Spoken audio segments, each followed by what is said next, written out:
All right, we're live. Continue. Nick. Never mind. Don't continue. Don't do that. Don't do that. You know I wouldn't do Hey, that. so I don't know if you guys want to continue with talking about Alex Jones or if I you. was just filling in time. That's all. So Yeah.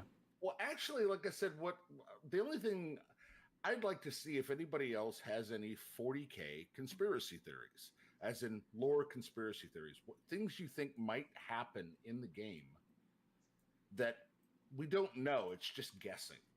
You know, like Primarch's coming back, or I believe there's a civil war coming, and I believe we've already been told how the sides are going to shape up. well, when you say conspiracy theories, do you mean with like how they're going to move forward after the Horus Heresy, or Well, how they're going to move forward after 10th edition, I guess, or maybe later on in 10th edition. What do we think's coming? What changes? I get the feeling there's going to be some major changes. We've got two Primarchs back, and there's a lot of faction infighting going on.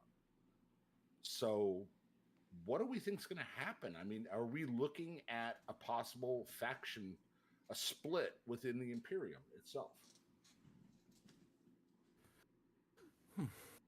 I don't think so. Okay. They already brought back the Lion. I have a funny feeling they're going to keep solving those unanswered questions about the Primarchs after the Horus Heresy. So, Okay. I don't think we actually know what happened to. God damn it! Why am I having a brain fart? Hold on. Which legion? No, because I'm never gonna forgive myself if I space out on this. We'll call you a tourist. Jesus Christ!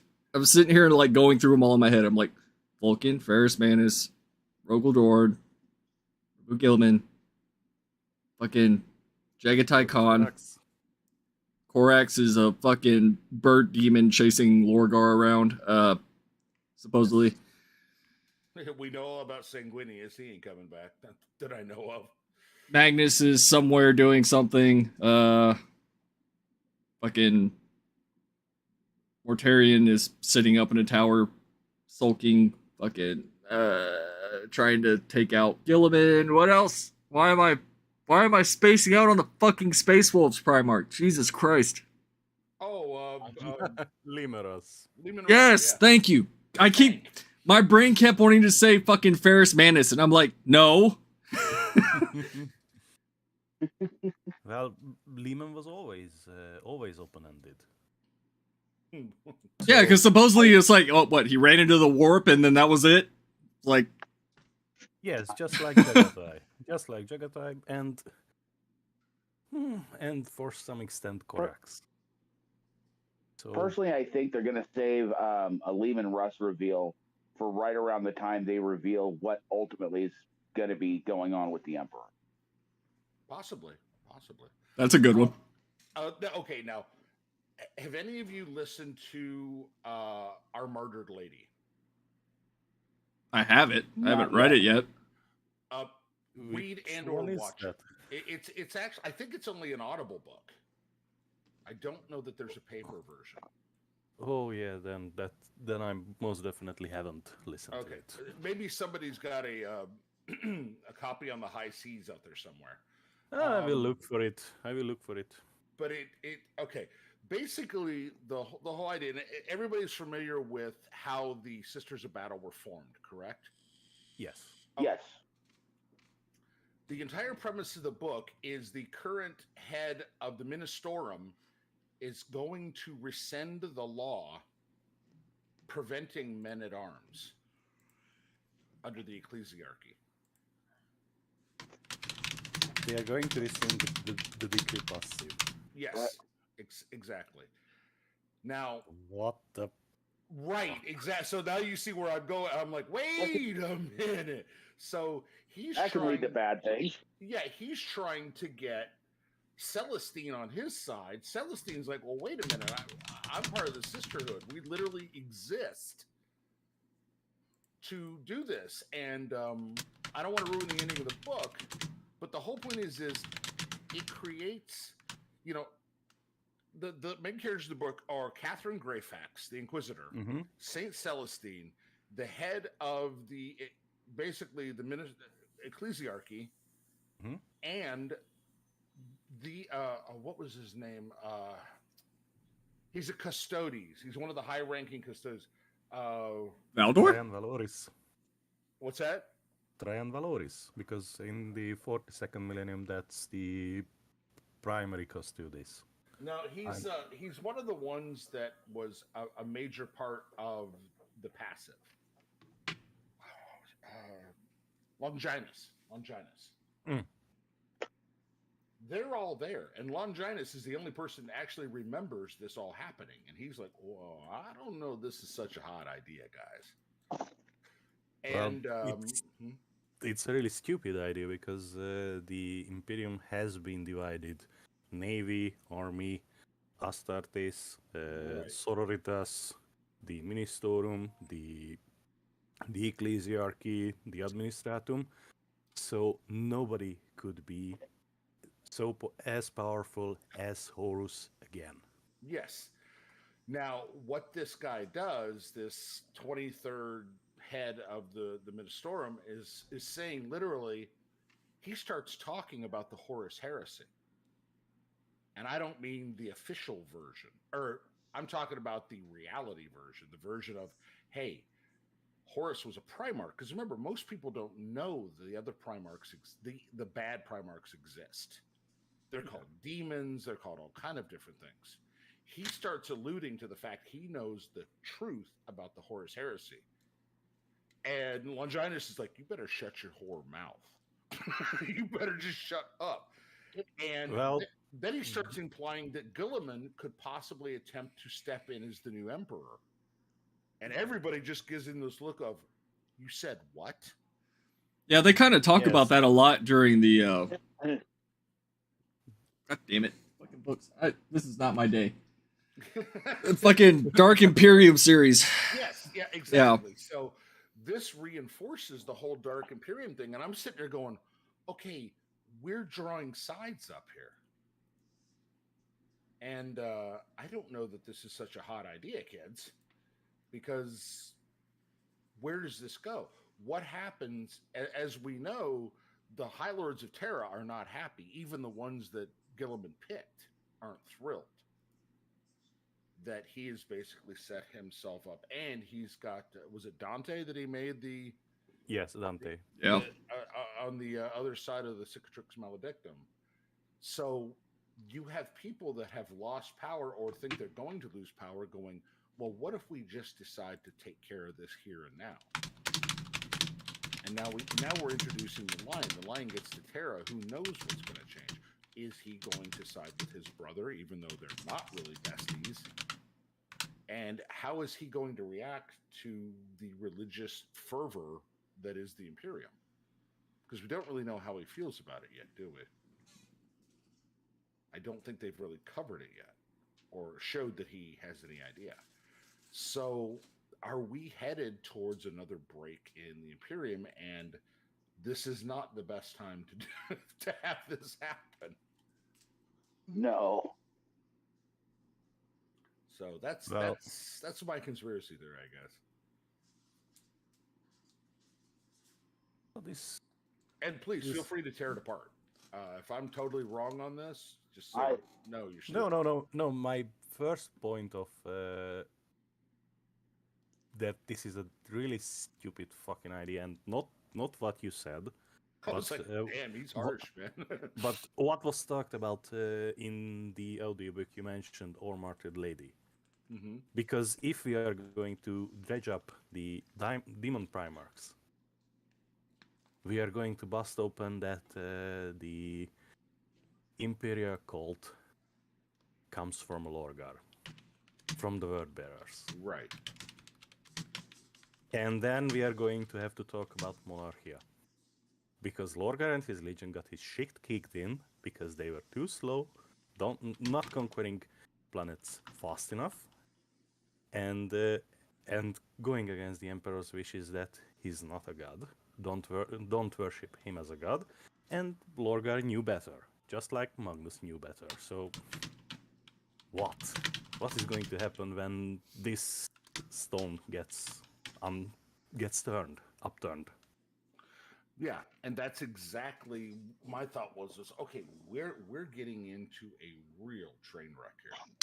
You know, and Yes. I'm like, okay, so they've uncovered this, they flipped this rock over, they see all the squiggly shit under it. I'm talking about the Games Workshop. And Yes. now they're going, oh, What the fuck are we going to do? what are we gonna do with this now? Yes. We can't just ignore it because 40K and fucking lore nerds, they're already out there. There's already some guy on, Yes. on a show screaming. So where does it go? I mean, are we going to look at a possible civil war? Are we going to look at a purge? Where do the different factions come down? For example, you have Catherine Greyfax, who is a very much a senior inquisitor who wants nothing to do with the religious. In fact, if you get the chance to listen to that book, she's practically heretical in the shit she says. Mm-hmm. So it's kind of like, okay, where are we going to go now? I mean, we all know that there's plenty of stuff that they haven't fleshed out. That, Oh, yeah. There's no telling what directions they could take this. And, I mean, even with, outside of 10th edition, even with the ending of the Horus Heresy, I mean, they could easily pick up any number of the things that happened afterwards that, keeps the money train flowing. Oh, yeah. Yeah. And, but I'm sitting going, okay, so where do, what is this going to do to the lore nerds? I mean, are we going to start drawing sides in discussions going, no, I'm down with the religion? And how is this going to affect, because this dovetails into another thing, is I know a lot of people don't believe that faith actually accomplishes anything in 40K. And I will point at the sister. Yeah, I will point at the Sisters of Battles and say, that's bullshit. What do you call that? Oh, I know. But they're like, oh, that's not just the Sisters of Battle, the Legion of the Damned.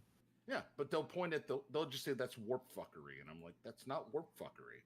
That's not. Yeah, I mean... Yes, you are absolutely correct. I mean, my favorite conspiracy is that Ferrus Manus is the one leading the Legion of the Damned, but that's just me. Okay, that's... Yeah, that thought has occurred to me, too. So, and what happens when... Yeah, so... For example, in that same book, because there's a lot in what is basically a 5.5-hour audio play. At one point, the ship they're on starts foundering in the warp.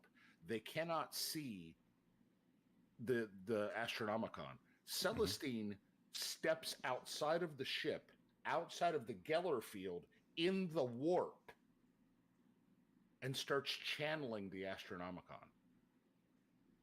And I'm like, okay, that's not warp fuckery. That's divine intervention.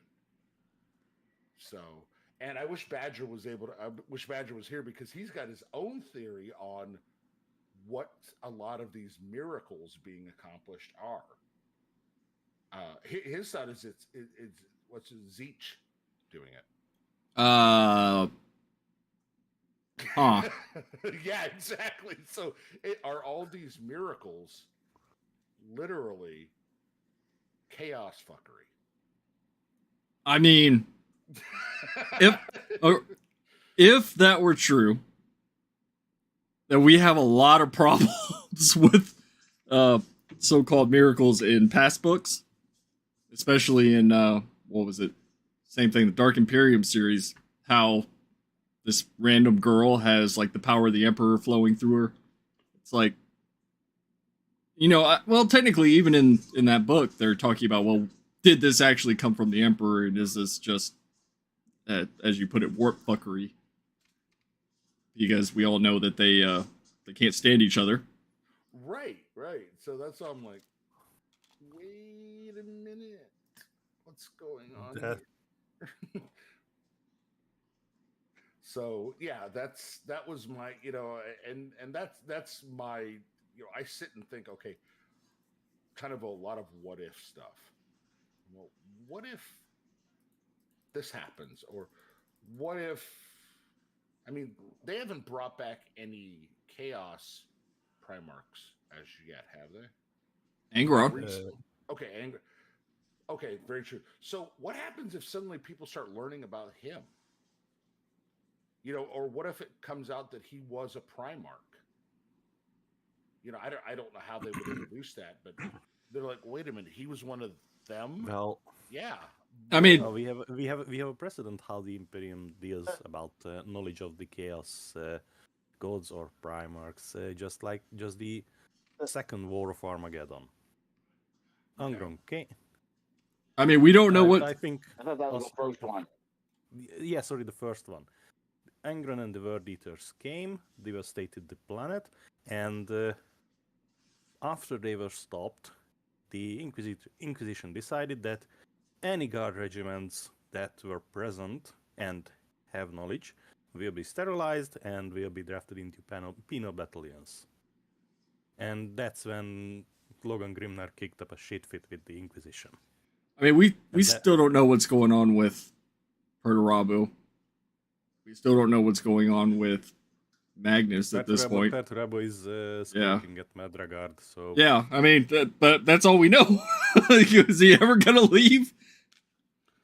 No, he built himself up his citadel and his a petulant child and punishing his legion. And, What if they bring Dorn back? If they bring Dorn back, he'll leave.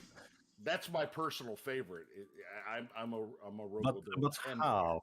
How? Because yes, I know that the old Ian Watson lore about Rogel Dawn has been retconned effectively, but to what? Then we just don't know what happened to Dawn after the heresy. And Well, he might be looking for his hand.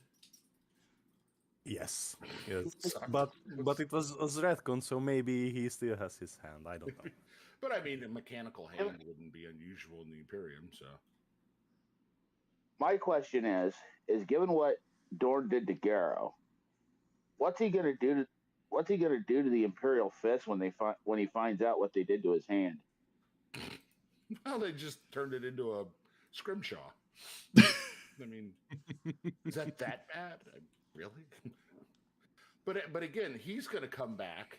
He's going to look at the Emperor. He's going to look at the Imperium and go, "What the fuck is this?" Yo, whoa, what's with the religious nuts? What do you mean, 10th? Checks his watch. Oh shit. Man. Well, I mean, we already know that Gilliman isn't down with the extreme religious fanaticism that's happening. Well, Right, based on their personalities from the Horus Heresy, none of them are. And Dorn and Gilliman aren't really besties. In fact, they pretty much don't seem to be able to stand each other. Especially after Gilliman pointed himself basically interim emperor. Yeah. And it's like, well, now what y'all gonna do? You know, Dorn's gonna be like, he's a dick, but this is worse. Or another good one is, and I think they're going in this direction, is the Lion sort of fleshing out what the Fallen actually are Yeah. instead of people guessing. And meanwhile, all the Dark Angels like, what do you mean we're gonna play nice? No. Yeah. No. Like, hold up, we've been torturing this dude for like 300 years now. I'm gonna put in charge Cypher. What? It's like that one gif of the guy going, "What?" Okay, before we keep talking about this, I know you guys heard me bring up the whole giveaway thing that I wanted to do. Oh yeah. Yeah. So- I saw a couple posts on that. So I have one of these. All right. I got one of these, which is just a Velcro Emperor Protects patch, right? A very heavy duty Ultramarines badge. He said, "Duty." Yes, heavy duty. Ooh, heavy duty. The Iron Hands one that I was going to give to you know who, but I changed my mind. And then a purity seal for the Ultramarines, plus I think I've got a paperback from the Horus Heresy back here somewhere. I was going to throw in there. Ooh, nice choices. Yeah, this one. Outcast Dead. Oh wow. Because I accidentally bought a duplicate. Actually, I thought I bought it in hardcover, and then they sent me a paperback, and I was like, I don't want this shit. Accidentally. But yeah, I think the way to go about this is, YouTube lets you do community posts. So I was going to put it there and just have people pick a number to where, I don't know, a number between 1 and 1,000 or some shit. I don't think 1,000 people are going to try and get in on this unless, I don't know, it picks up steam somehow. And then just do a random number generator thing, and then whoever gets closest or gets it gets all the stuff. I mean, that's as impartial and easy as I can get. Yeah, I mean, it can't get much more. Hell, that's simple enough. Even I understand it. Yeah, it's about, I don't know, almost $100 worth of stuff that I have sitting around. Very nice. You're a nicer person than I ever would be. So. Well, I was gonna give it away, or I was gonna sell it. And me selling this that's not gonna do anything for me, See, I'm cheap, so that would be my solution. Give? Yeah, throw it up on eBay, and then eBay takes half, and then I get $20. So I can either give it away or make $20. You go to a game store with a long coat and, hey kid, want to buy some 40K stuff? Stand outside the local store. Yeah, exactly. Is it close to a school? Because there's no way that's gonna go wrong, right? It's close to some apartments. That might get me in trouble. Yeah. But yeah, what do you guys think? Good idea? Bad idea? I think that's fun. I think the random number and everything else. I did something similar with Steam Keys. About the way you should do it. I mean, yeah, I can't see very much bitching coming from that. Somebody will. Unless somebody picks the same number as somebody else, then split. Yeah, and it's up to you. So. Redo. But okay, yeah, I want to get that out of the way, so I'm gonna do that when this is done, and then. Okay. And Cornelius, yeah, who knows? Maybe the Star Child will fold into all this. I don't know that much about the Star Child, so if one of you three do, maybe for me and the other derps in the audience. I haven't been keeping up with anything current. I've been trying to finish all the End of the Death shit, and now I don't know if you guys saw that Volume 3 is coming out on Saturday. Yep, saw that. Saturday. Fuck me. Yeah, I'm gonna fucking shoot myself. I'm definitely waiting for the Kindle version on that one because it's the limited edition, the hardcover, and the bookmark for the End of the Death, all on the same day. Wait a minute, Horus. Who was it? What was that name you said? Horus Heresy? Horus Luberderm? Oh, thank you. Yeah, that guy. Okay, thank you. I had to get that joke in. Yeah, that release is gonna be a fucking shit show. I already know. The website's gonna crash even before, I got lucky on the last one. So I already have Volume 1 and Volume 2 in the limited edition. If I miss this one, I'm selling those two because it would be a waste. So I only care about the hardcovers.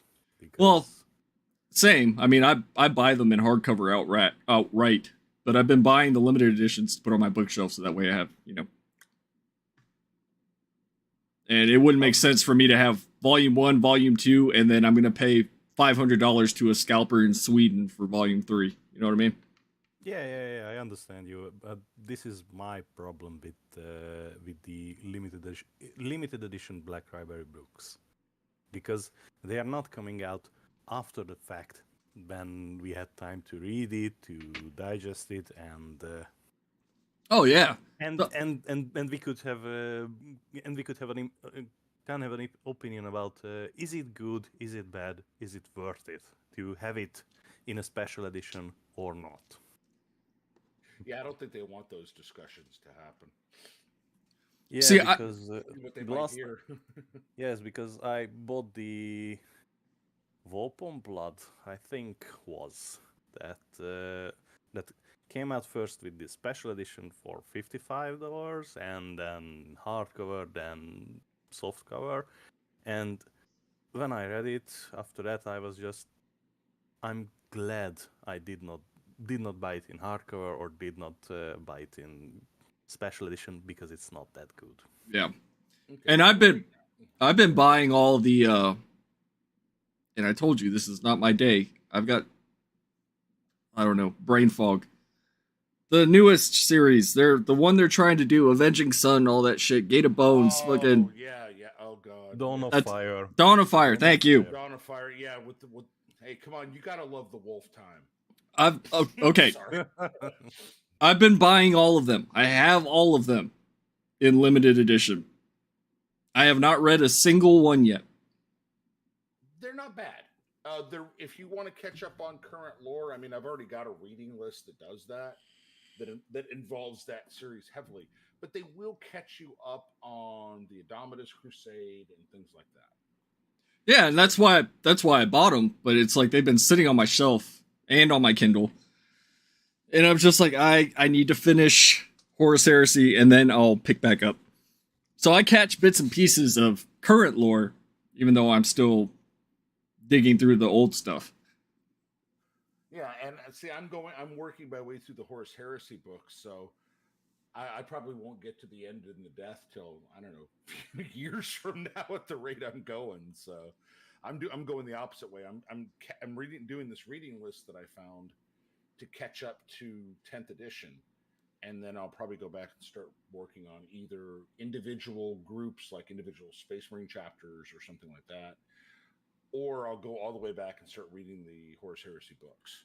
I haven't decided which direction I'll go first. In Because fact, Horus Heresy really has no impact on the game now. So It's just a side story, an yeah, offshoot. it's not like it's a main character or anything. Yeah. I got rocks. That's never really going to get old. That joke.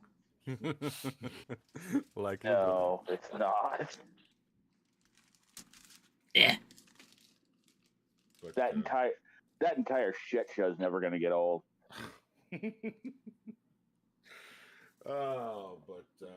Yeah, no. Some of the Dawn of Fire, Wolf Time was probably the weakest book. I don't know anything about the most recent one. I think it was book 7 that came out. Basically, it's like a rogue trader kind of. It looks like it's got a rogue trader theme. Oh, Rogue Trader Eddie Murphy. I wasn't gonna go there, but yeah, rogue trader Eddie Murphy. I hope he's just as spicy as Eddie Murphy's stand-up from the 80s. Oh, dude, I would jump forward to read that if it was. So sitting right next to me, still in their brown boxes, and I just thought about this because like I don't even know what I have over here. The Word Bearers box set, Creed Ashes of Cadia, and End in the Death Volume 2, still in their boxes. Right there. Yes. I'm more interested in the knowledge, so I don't do the collecting. So I'm happy with the Kindle editions, which are expensive enough as it is. Well, I'm a hardcover addict, so Right. And God bless you. You know, you're keeping the company going because my shit ain't. Have any of you read the these 3 Word Bearer books? yeah, they're in my stack right here that I haven't touched. Yeah. They're in my virtual because I have read them. I have them in an old paperback omnibus, and good God, it's awful. That's Awful? bad, man. Yes. In my not so polished opinion, the first book is a shit show. It only goes right because everybody on the Imperium side is an idiot. Well, since since you said that, would you like to buy a box set? No, I have the book. It costs about €1. It's in shit condition. It will stay on the shelf. So what you're saying is at €1, it's you still lost money. I lost time. I lost time because in the first book they are using Elysian drop troops to assault chaos and chaos militia, chaos cultist fortifications with that has a working AA system.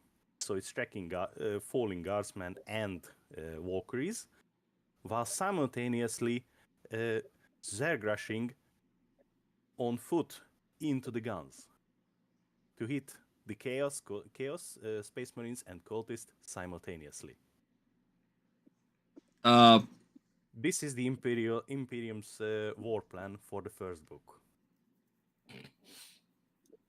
So Sounds- basically, everybody line up here and run that way. Yes, and those who are not running jump into AA fire. I mean, all right. Given how vast the Imperium is, you're bound to have like some dumb regiments, right? Like, Unfortunately, the Elysians are not that. The Elysian jump troops. well, maybe these are the bad ones. They just sent the bad ones, the ones that don't know what they're doing. The Elysian jump troops are famed for their jump assault capabilities, and they are. Are they famed for surviving the jump? There you go. That's the question. Remember, every trooper just jump like- troops once. Yes, they. Well, unfortunately, in the lore, they always get the short end of the stick because Well, there you go. The other mention they had in the lore is the Imperial Armor book, the Raid on Castorel Novem, where they are partnered with the Raven Guard to cripple an orc mech factory and kill a big mech, but. Unfortunately, they can hit and run, and they can do the things the jump troopers do. But unfortunately, the orcs are fucking many. So in the end, they get their shit kicked in. I'm just picturing all these generals sitting around going, what are we going to do with that regiment? That regiment. I've got an idea, and it just might work. So this is just like on D-Day, instead of the army grunts sitting in the boats ready to storm Normandy, the paratroopers are in the boats. Grandpa would have been so pissed at that. That's a good one. That's a good one. Brothers of the Snake, that's a very good one. Okay, thank you. Yes, Brothers of the Snake. I just finished it. And I would recommend it's maybe one of the best single volume understandings of Space Marine. The way I think Space Marine should be. Yes. And yes, the way they used precisely. to be. The way they used to be in the old, more grim, dark setting. There's none of this wailing and gnashing of teeth and questioning yourself. They know exactly what their mission is, and they execute. End of discussion. They are what they're supposed to be: flawless killing machines. Precisely, and not just that, they are one in the million. Yeah. Because I remember the old codices where it clearly states that with a company with less than 100 Marines, a company commander is supposed to conquer star systems. Mm-hmm. And when the entire chapter goes to war, they are supposed to clean up sector-wide conflicts. Because they have the battle barges, they have the strike cruisers, they have the escorts, and they are the mailed fist of the Imperium. They are the tip of the spear. They go in, rip the heart out, go to the next assignment, and then the guard comes in and mops up everything that's left. Not to ruin it for anybody, but the first story is, I believe, 20 to 30 Drakari and 1 Space Marine. Yes. And he's a new Space Marine. He's basically, what, about a month? I think he's been a Space Marine, about a month or so? So, as I remember, graduated from Scout and got the black carapace and got the armor, right? Yeah, about a month before. He was Yes. literally the FNG. Uh, So, and I won't ruin it, but shit gets taken care of. Yes. So, What happened with your camera, Easy? I'm using my shitty one because, 5 cameras, you know. yeah, Well, But- on YouTube it might be YouTube on YouTube it's normal, but on it's good again. Okay. yeah. Like, so if I try to use my, whatchamacallit, my good one, my Canon, Mhm. in Discord and while streaming at the same time, Discord flips the fuck out. So Imagine that. Discord sucks. I can't do both. Like, I have to use my shitty one whenever we're talking, so that way people can see me. They can see me. Well, on YouTube, your video was fine, so That's probably just Discord being Discord then. just go for it. Fire up the new cam, and we will do. We will Well, make do. Yeah, the last time I just killed this and then like had my own camera laid over Discord, but Mhm. it's just easier this way. Mhm. There was So, something. There was Brothers something of the else. Snake is the perfect is I think one of the best introductory novels to the setting as a whole. I agree. There is one other, and I apologize for those that are really bored of Ultramarines because I'm not. It covers. It's basically a collection of short stories that covers every faction, or most of the major factions. So if somebody says, "Look, I don't know shit about 40K. I'd like to learn a little bit about the factions," I always recommend this book. And let me find the name because I never remember the name. And the opening story is about Ultramarines. So I just want to say this. I feel like a 10-year-old because this just came in today, and I've been sitting here staring at it, wanting to open it. Do it on stream. Do it on stream. There you go. But I have nowhere to put it. That's the problem. I have no more room. You see my shelves behind me? You know, the one that says I don't spend money? I don't have any more room. I've got no more room. Oh yeah, this is the one you posted on Twitter earlier. Yeah, that one. Up. Plus the paint that I was told to buy. Oh, here, Nexus and Other Stories is the name of the book. Mm-hmm. So it's a new. It's a new. It's like a year or two old, introductory. I think, at the most. Mhm. Yeah, and it literally says "Start here" in the corner. They finally got Mhm. smart and said, "Hey, here's a book for the people that don't know anything about 40K and would like to learn something about it." So, Yeah. and that's the one I've been. And if somebody asks me, I say, "Okay, I would read this." And well, what about? Calm down. Read this. You know.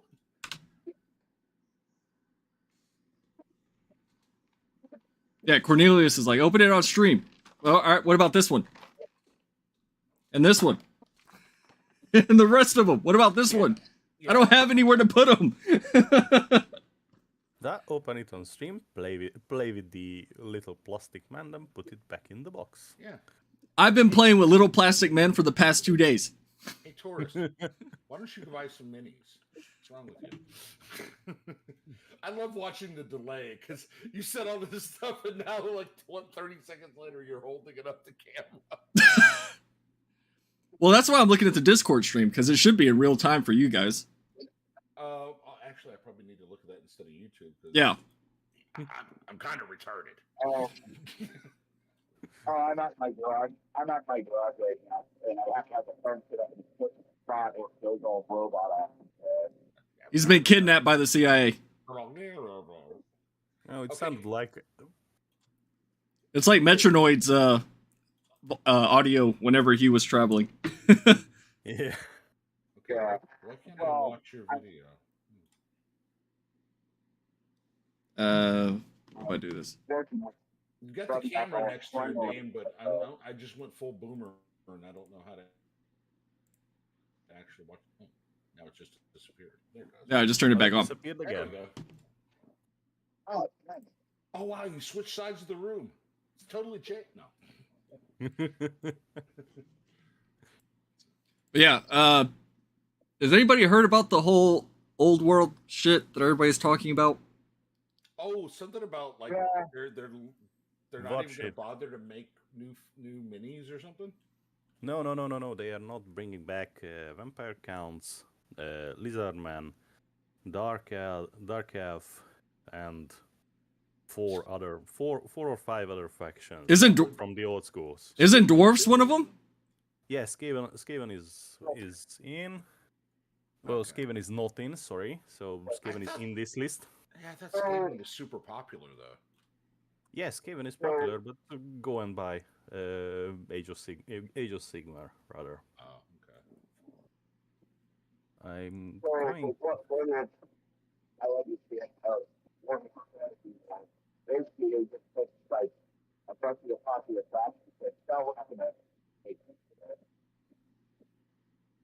The butt plug has gone full Charlie Brown because I didn't understand a word of that. He sounds like Charlie Brown's freaking teacher. I'm- Yeah, the audio cut out on all of it. Right.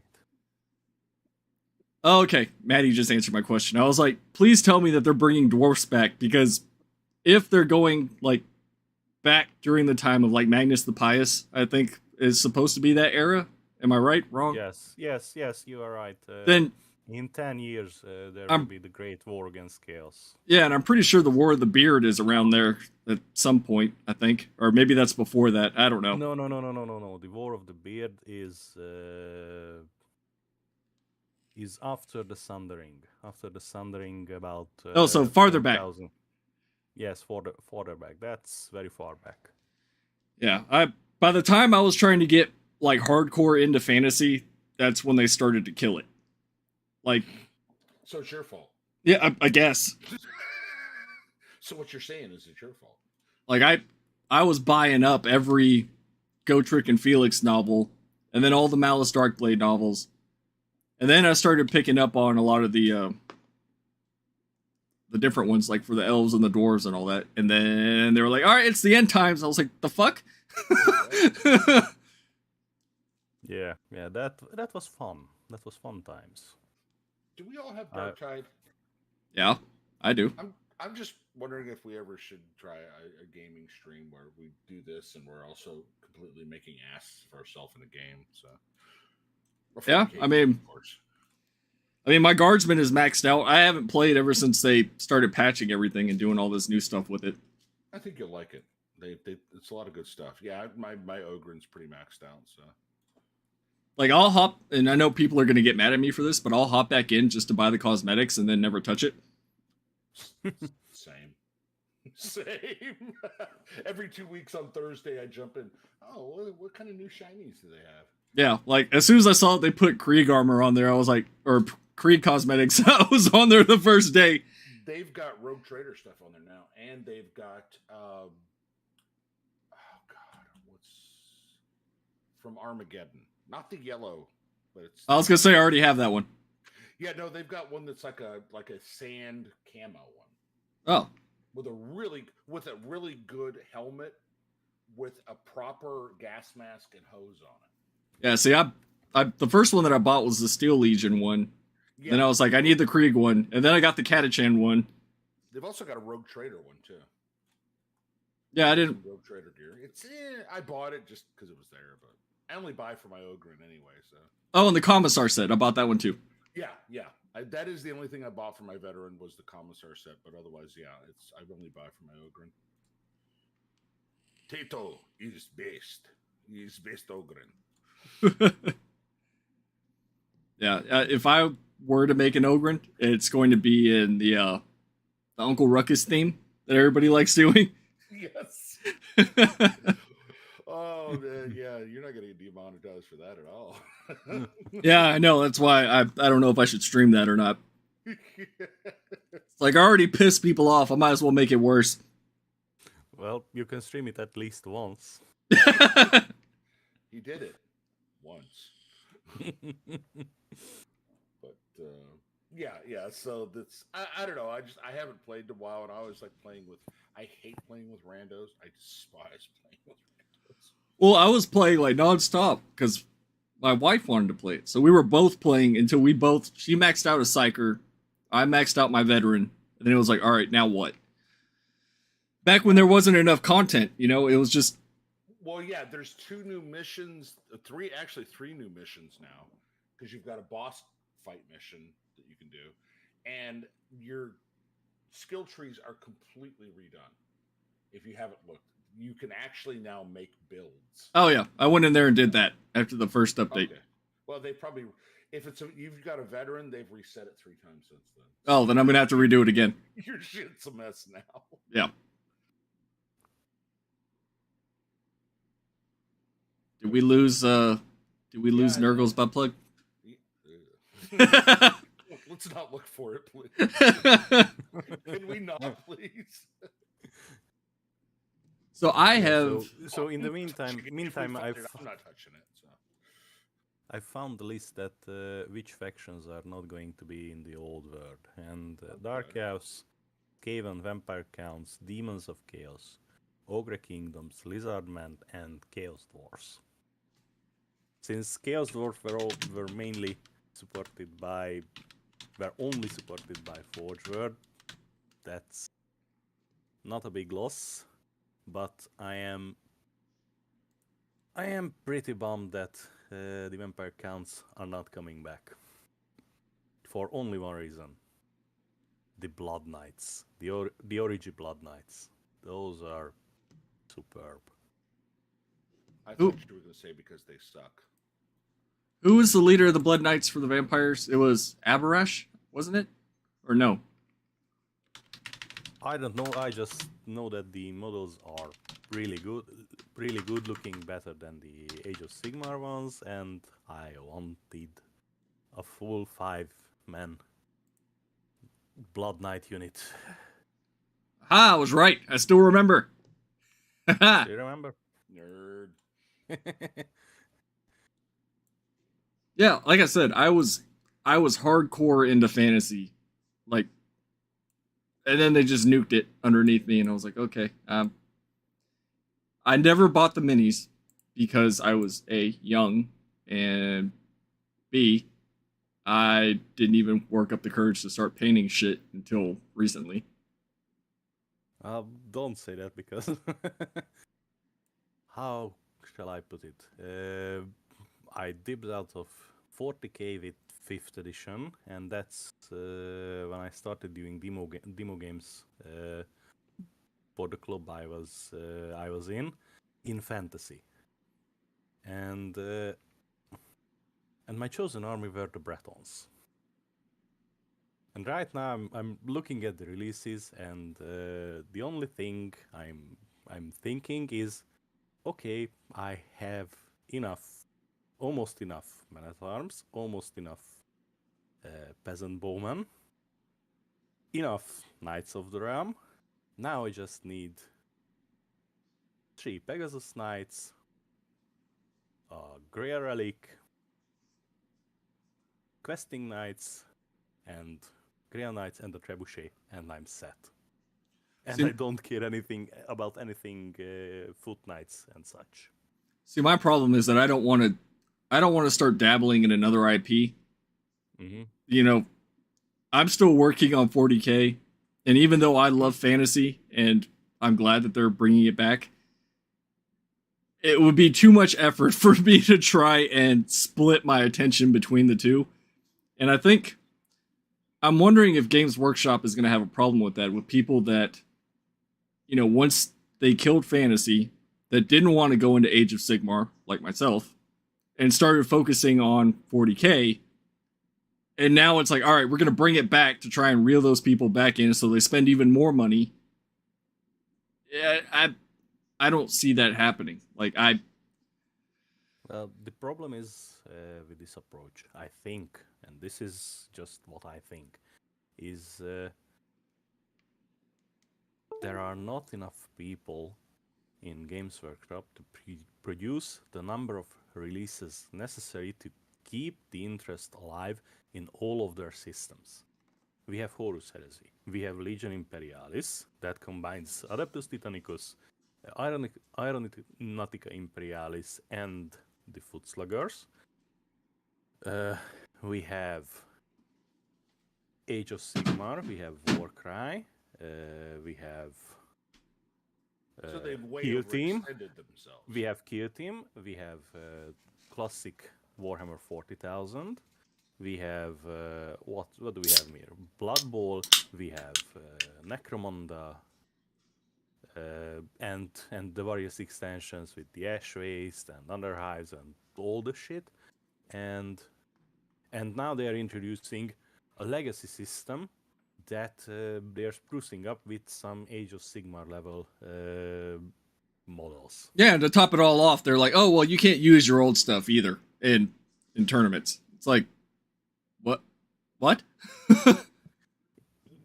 Yes, while meanwhile doing a refresh on the whole Marine range and killing off the old kids and bringing in new kids. Yeah, So this is going to be yeah. I mean, that's a dissatisfactory journey, I think, for most. It's a good thing that they are bringing back the old meta miniatures for what they were and ditching Fearcast, but this is going to be a big hurdle for those newfangled hobbyists whose only experience were with plastic miniatures from Age of Sigmar and 40k. Because for me, I have on my shelf a Bretonnian Battle Standard Bearer, 4 Damsels, Bohemond, Marshal Bohemond, Theodoric of Brionne, King Leon, and all of them metal.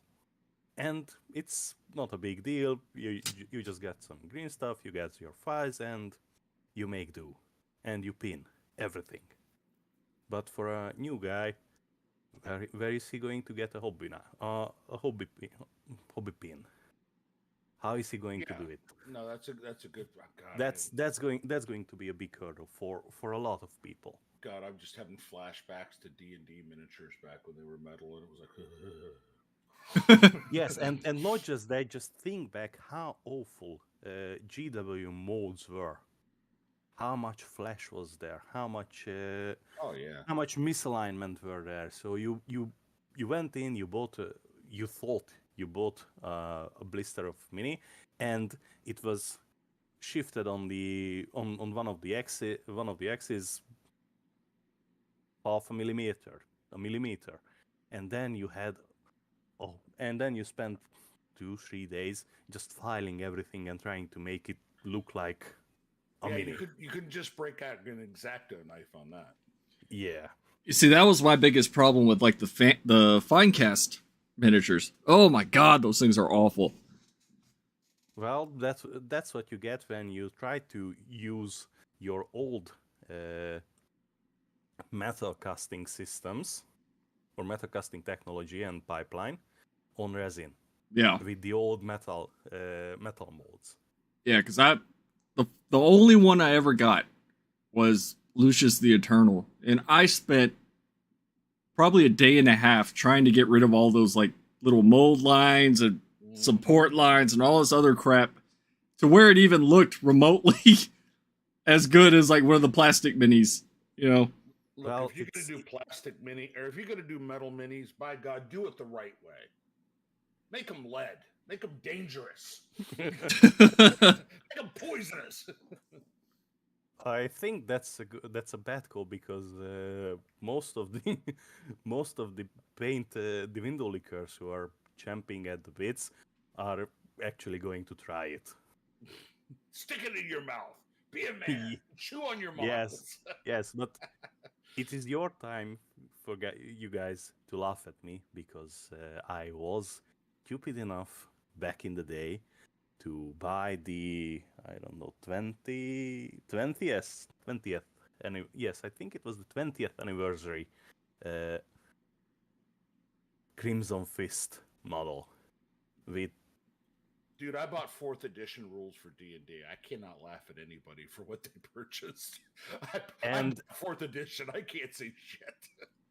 and this was after we knew how fucking terrible Faircast were. And since then, it was sitting in a drawer.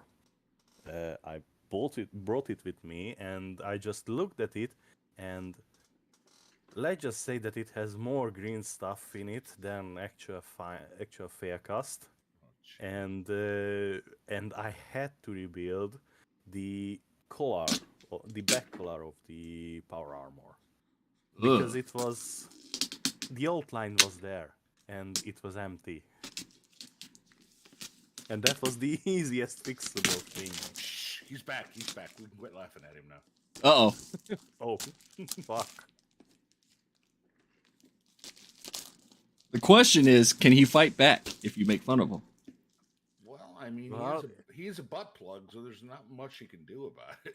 Well, he'll throw his butt plug at you, so that's Well, might you know, be- think about it. Nurgle's butt plug may be literally the cleanest thing. It may be like the opposite of what we're expecting. It's like the one clean spot. Yeah. All I got was a mental image of the great clean one. Basically, looks like a big fat naked baby. Yeah. With a shower brush and a bar of Irish Spring. Let's do it right. Let's do lava. I've actually had to shower with lava soap, and for those that don't know, it has pumice in it. You got to really be desperate to get cleaned up to shower with lava soap, because that shit will take the hide off of you. Huh. What happened? What did you do? What'd you do? Oh, I opened it. Oh.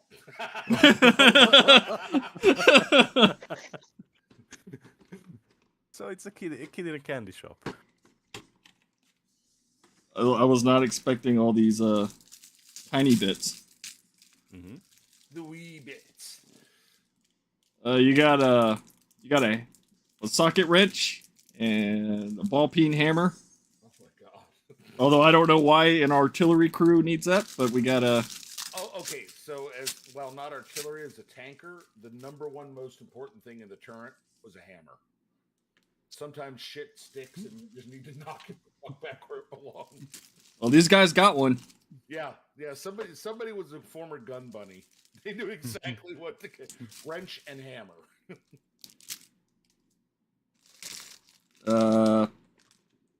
Let's see. We got a couple Cadians? I can't tell what they are. No, there's no markings on them. I don't know. You guys might know. I don't know if they actually based this off of anything or they just gave them like the Cadian green, Cadian drab. No, he's got a little circle thing on him. Oh. That's different. Yeah, I don't know. There's like no markings on them. So I guess they just wanted generic Imperium guys. Yeah. Guess Kadia doesn't stand anymore. We don't talk about that. That's not Too soon. that's not stream friendly, sir. Well, I think it was a good idea with a really sloppy execution, because What was? the The Fall of Cadia? fall of Cadia, yes, because it was precisely an opportunity to widen the range of the guard, and not just say that. Yes, because everywhere are Arcadian regiments, and we are just funding them left, right, and center, and we are still there. We are still kicking like the Tanith First. Instead, it should have been that okay, Cadians are gone. We have Vostroyan, Salvar Chemdogs, Mordian Iron Guard, Well, Elysian I'll- Drop Troops, I'll say this, Katacham Devils. The Cadians are the Ultramarines of the Guard. They are the favored sons. The Rightfully so. Well, I don't know. The only thing they have special is the violet eyes, and Well, I I mean, as would far as have. how they're treated, though. I mean, as far as how they're treated. I think it would have been perfectly fine to replace the Cadian style as a standard Imperial infantry and call it just that, and then have these specialized or niche regiments with their unique insignias and uniforms. And that would have been a really great opportunity for modelers, for collectors, and for the lore to not just focus on the Cadians and Creed 2.0 and the others, but talk about the other regiments, how they are doing, what they are doing, like the old Space Marine Battle series. Yeah. That would have been a really great opportunity. And no, we are just finding Cadian regiments in every planet we are going because there are so many. Then what does it matter that the planet is no more? Yeah, and I know where and I get where you're going with this. I guess they kind of needed a focus. You know what I mean? Something that's set apart. Because let's be honest, Planet Destroyed in 40K is like, oh, it's Tuesday. Yeah. So we had to first we had to create kind of this super symbol, and then we had to dispose of it. Mm-hmm. And but Katie, if I remember now, again, I know there's been a lot of retcons, so I could be completely off, but I mean, Katie has always been, their chief export is, it's kind of like Creek. Yes. Their chief export is human people, human bodies, warriors. Yes. So I guess that would make sense. There'd be a lot of units out there, but I would think that if you want to continue to produce them, you're going to have to give them another world, and well, you need to start making little Cadians. Yeah, settle them or start cloning them or whatever. Or just do something with them, but because this shit they are pulling, which is just the carbon copy of what Denabnet did with the ghosts, is not working when you are not talking one regiment, but a shit ton more. Exactly, yeah. So this is fun. Cool looking though. Okay, we've lost Weezy. He's playing with his toys. Yeah. But yeah, and yeah, I completely get that, and yeah, I do think well, as we all know, Games Workshop will create something that's kind of cool, and then they will run it right into the fucking ground. Mm-hmm. It's like literally they will go, okay, we've got this. That's pretty cool. Okay, but that's all you're gonna hear about for like 20 editions. That sounds about right. What? Yes. No. Can we? No. Dude, we're not gonna focus on anything else. Shut up. Look at all the different. I think that's where you're going with this. All the different Imperium regiments. Yeah. That they have out there that there's zero lore for. Well, but you read about them on like a wiki, and it's like, why are they not talking about this? Yeah, why aren't we hearing more about Catachan? I mean, they're pretty cool. Yes, I know they've got that stupid, the head of it. It was back in the jokey jokester era of 40K. Yeah, we could retire Sly Marbo and come up with somebody else. We can do. Well, we have Irohan Straken, and he's a badass. And yep. So far, he's only have been in one audiobook and one novel, so he's basically untouched. And he's the biggest, baddest Catachan with the biggest brass balls ever. So I don't know. They are just having these wonderful ideas and then laying them to the side, leaving them to the side, and doing something ridiculous with something that's done done to that million times. Well, yeah, like I said, and when they get something, they tend to Beat it into oblivion. beat. Yeah, it's like stop, just stop. Yes, this is why I hope that they did not touch the Scouring after the Heresy. I hope they move away from that timeline. I don't. I disagree.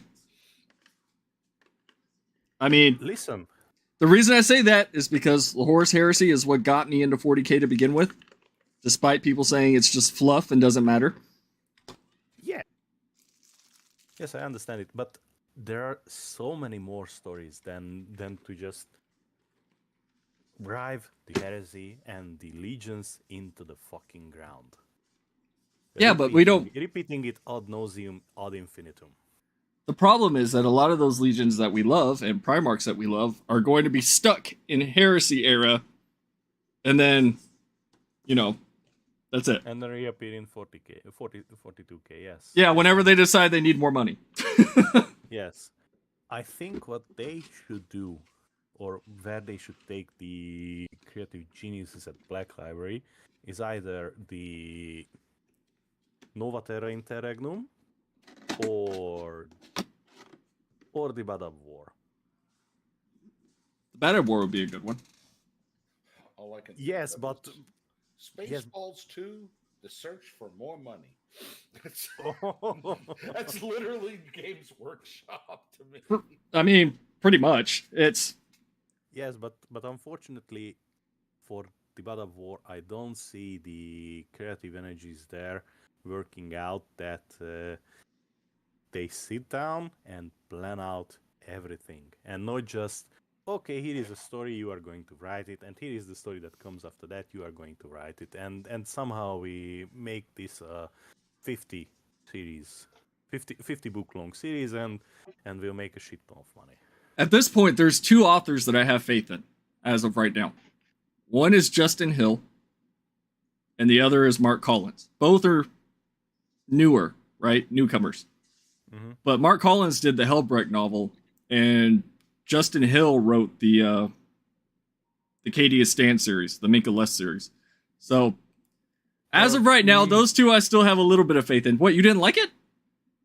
Minkalesk, no. I liked it. It's okay to be wrong. Why didn't you like it? Oh, yeah. No. This is a good discussion. So No, I'm genuinely curious why you didn't like it.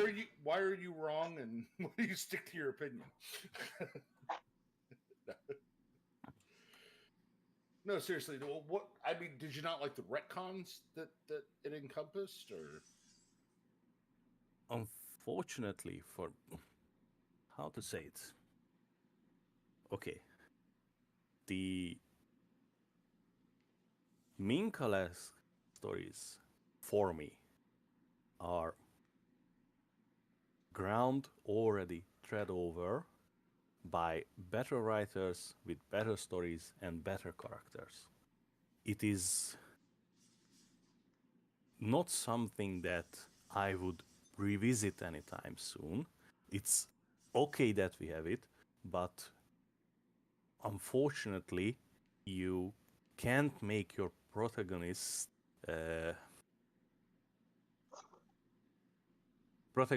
exceptional if he or she is stacked against subpar opposition. That's fair. Make the opposition scary. Make the opposition Anakvarar Shek. Make the opposition Urlog Gaur. Make the opposition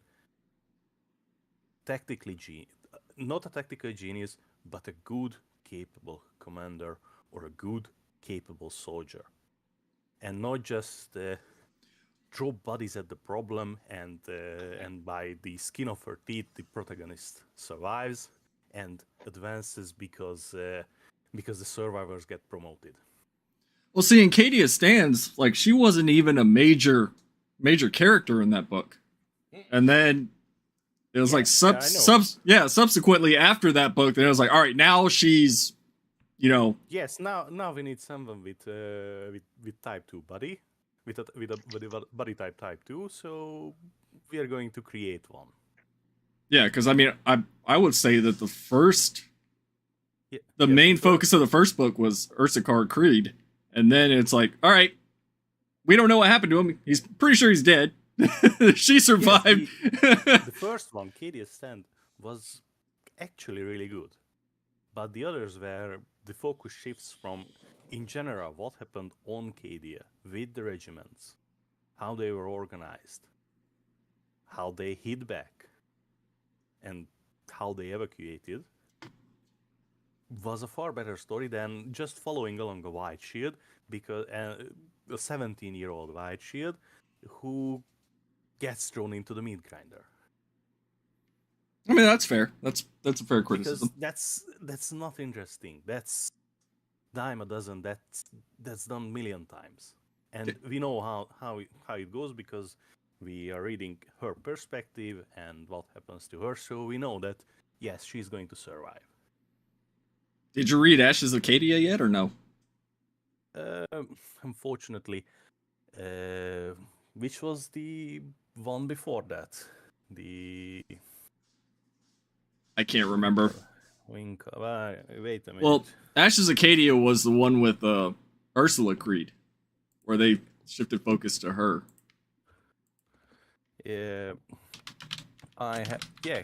Cadian Honor was the last I read. After that, I said, okay, that's enough for me. That's fair enough. for me. I don't. You know, one thing. No, Traitor Rock. Sorry, Traitor Rock. That was when I dipped out because that was really bad. Fair enough.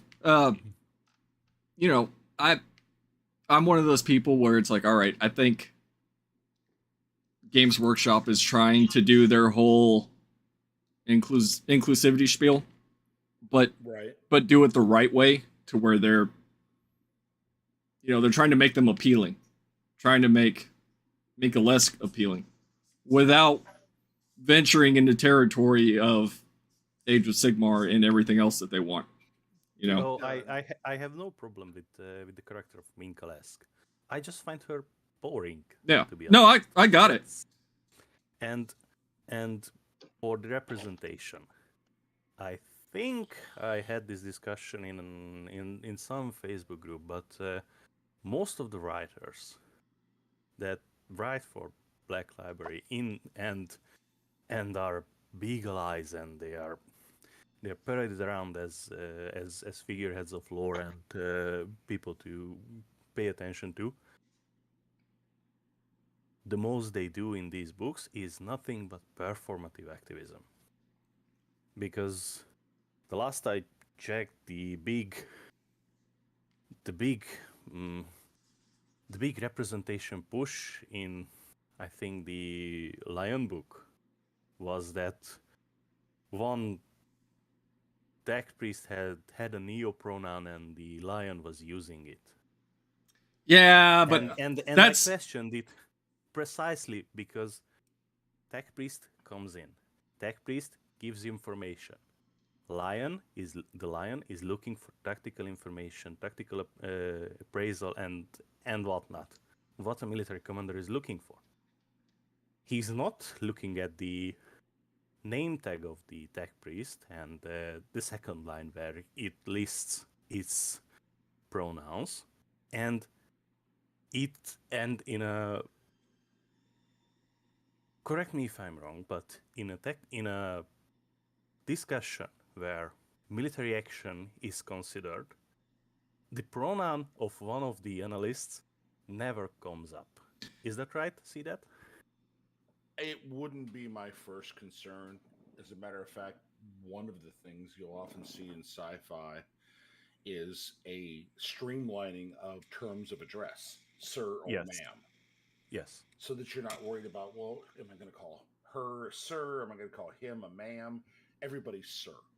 But it's a Tech Priest. I mean, you're not really going to know. So in that instance, and there should be a generic term. Hey, toaster. Yeah.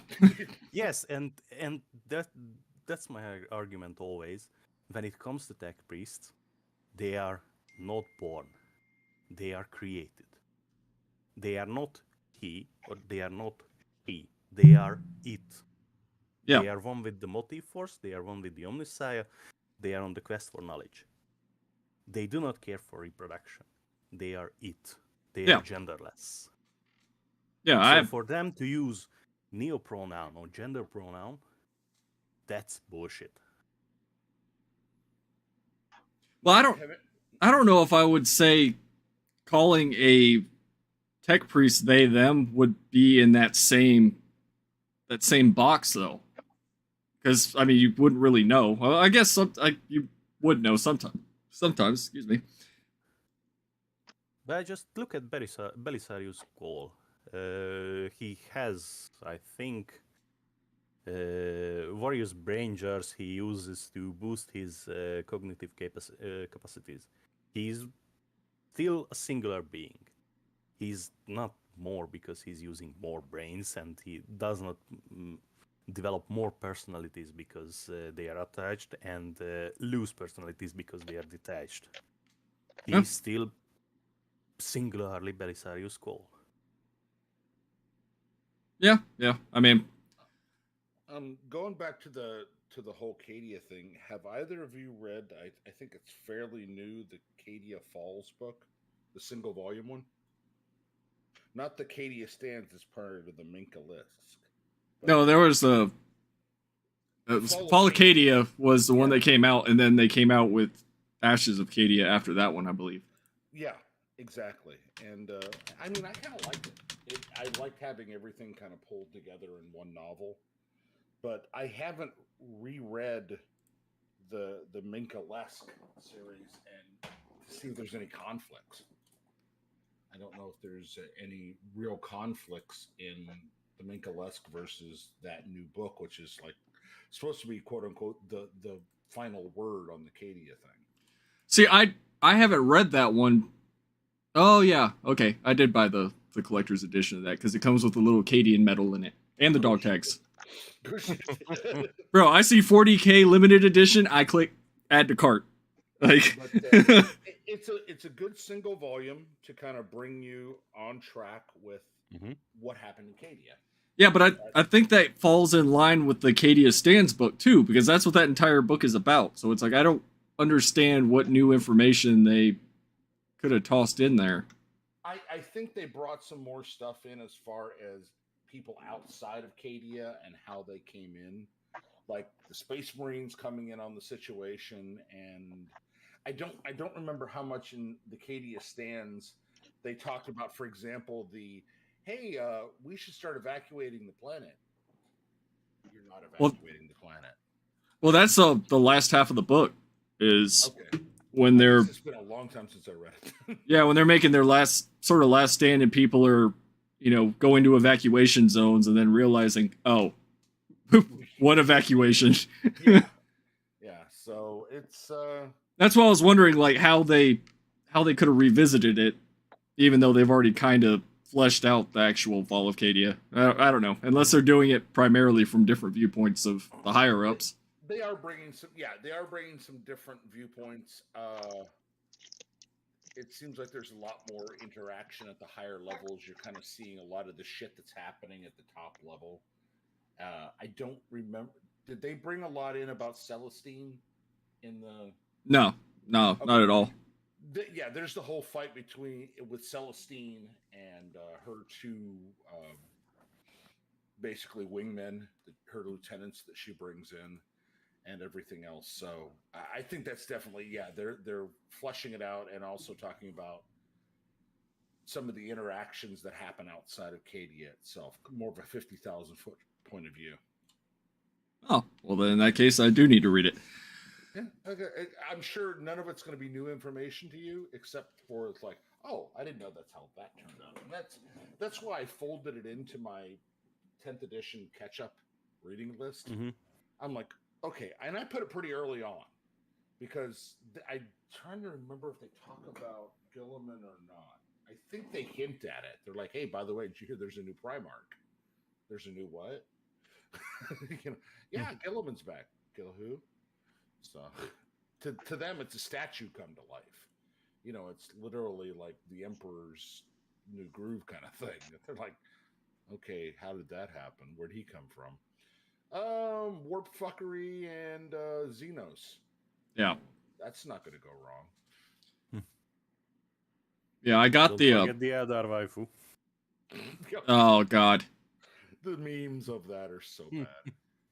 Yeah. it's Yeah, that is my number one pet peeve. When the original I bet you love the Dark one where Imperium books. she's holding up the pregnancy test and pointing at it, isn't she? Jesus I Christ. love that one, don't you? Okay, I've already said this. I'm standing and dying on this fucking hill that Gilliman and Ibrahim ship art is fucking cringe. Oh, it is. If you don't like it, you can go fuck off somewhere. How shall I fuck off, oh Lord? Boom, half the audience gone. Wow, oh man, I've never seen somebody have negative views. Yeah, no, it is. It's very fucking crude. A lot of it. And to me, that's a big part of the problem with 40K is, and we get the funny part is we get accused of, oh, you're only in it for the memes. As we sit here spending an hour and a half fucking having a lore debate over minutia, silly shit.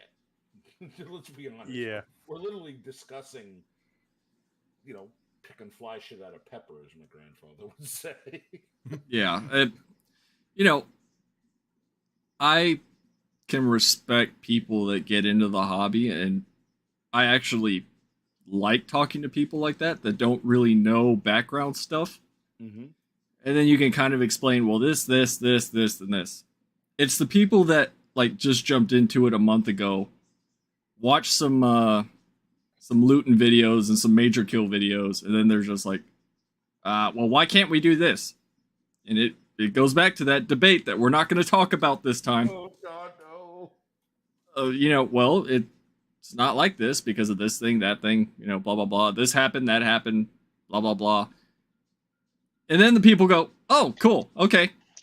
Those are the ones I like talking to. Yeah. Oh, I'm sorry. Oh, you don't have to be sorry. Don't worry about it. You didn't call my mom a name or something. It's cool. How would you know? How would you know unless somebody told you? But well, actually, no, I don't want to hear it. I don't want to hear it. I'm going to say it. Hawkeye Anarchy said, like, that noise guy. And I was like, that guy is an idiot. I disregard anything and everything I see from that person.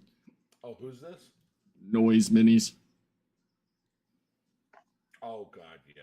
Or Yeah, whatever. Whatever his original name was, Noixie or whatever. They're just like, I see people. Is that the communist film Yeah. from South America? Yeah. Yeah, that explains everything. Wait a minute. Somebody from Eastern Europe doesn't like communism? I don't understand. Yeah, not to mention that fucker is too broke to tip and too much of a coward to tell his boss that I lost my keys to my locker. Stellar individual. There's a lot of people on social media that gain traction as, the heads of a certain side. Oh, yeah. Where they're like, oh, well, these are our representatives, and I'm just like, Well, that's everybody's good unfortunate. For something, some as cautionary tales. So Yeah. You're not sending your best phrase. Yeah. yes, and Vizi, I remember the other two books from the Wordbearer series. So if you want, I can crush some little hope you have left for the book series. That was so cold. I'm gonna fucking crush your nuts. Got a fucking $160 box set of garbage over here, according to Metronoid. So, yeah, go ahead. Listen, it's Anthony Reynolds. It's an old story. It's less fleshed out, and every author had their sandboxes to play in. But when the end result clashes with the general vibe and consensus of the factions involved, that's a problem. In the second book, Oh, Dark Discipline or Dark Yes, Disciple? Yeah. Dark Disciple.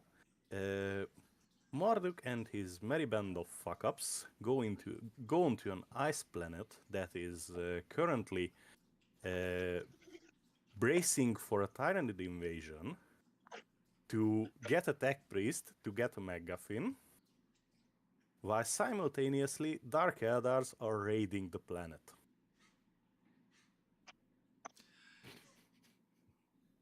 I think I've read that one. I'm picturing a Benny Hill. They're all chasing each other in a circle. Listen, Wordbearer legionaries standing in the middle of a transitway under the ice, battling it out with Dark Eldar jet bikes. But who won? Not seeking cover, not something like that. Balls out, standing in the middle of a fucking transitway. Okay, to be fair, that can be explained because the word bearers are, fanatics, and they're just like, fuck it, we're gonna stand out, and gods will save us. Yes. Fuck it, we ball. Yes, that's okay. That's okay. That's understandable, but unfortunately, I'm not buying it. After what I read in the first book, I wasn't buying it. And just one tiny detail I forgot for the first book. In the end, Marduk, his apostle, I don't know, his boss, and the entire Terminator congregation of their Wordbearer chapter fleet are going into a Necron Tomb World. And they are losing Chaos Terminators in Terminator armor. So Terminator armor is pretty fucking hard to produce, even for Chaos. Just like regular Chaos Marines.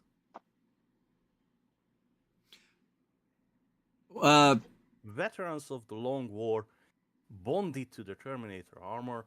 They are going in, I don't know, about with 100 or so, and coming out with less than 20. That seems to be a common theme though, because like that Warhammer Plus short, what the Pariah, when the Death Mark is shooting at the Ultramarine captain or whoever, I'm pretty sure it was a captain, and it's just like one shots him. It's like, oh, all right, well that's a thing. I didn't know that was a thing, but yeah. And in the third one, again, we are talking about elevating your villain or your protagonist with presenting capable opposition. The Chaos War plan is the Wordbearer War plan is combining 4 or 5 chapters of various chapters of the Wordbearer Legion and descending into a binary star system that is a warp transit point, a stable warp transit point, and the home to an Astartes chapter, which has ties to the Imperial Navy, the Imperial Army, and the Grey Knights. And when these very experienced and very capable generals get the notification that in 3 hours a major chaos force is going to make transit into the system, they decide that the majority of their fleet, about 70 to 80%, is going to wait outside the system and jump in after the Chaos fleet arrived, and they just leave a token force near the jump point. And when the Chaos fleet comes in, and with the Necron MacGuffins shuts down the warp effectively in this system, they are fucked. I mean, somebody trying to copy him. He's on. One more time? Was somebody trying to copy Timothy Zahn? I think yes. I think yes. And then the Imperium is there with its pants around its ankle with a token fleet that's getting its shit kicked in, and the chaos reigns supreme in the system. They are slowly conquering all the planets in the system, and some infighting between the various apostates ensue, and the Necrons come and claim their MacGuffin, and then, surprise, surprise, the Imperial fleet arrives, and the Wordbearers are kicked out of the system. These are not credible opponents to elevate a villain. Because we all know from every Warhammer story we read that deals with warp travel, that the most vulnerable a ship and the fleet is when they arrive from the warp. Because they don't know their disposition, they don't know their own position, they don't know what is waiting for them, and they don't have the systems necessary to engage anything. Because they are powering down the Galar systems, they're powering down and powering up their shields and their weaponry. I mean, that's fair, but I mean, GW authors have a track record of doing stuff like that in terms of, I get it what you're saying. It's just they seem to, depending on the book, it's like they always favor one side. It's like Mary Sue syndrome, but for whatever the focus is. And the worst part is the last chapter of the third book, because in that it is made clear that the Wordbearers had this bitch fight through 3 books, costing them about I started counting, and it was about between 7,000 and 9,000 Astartes, traitor Astartes, with various capital ships.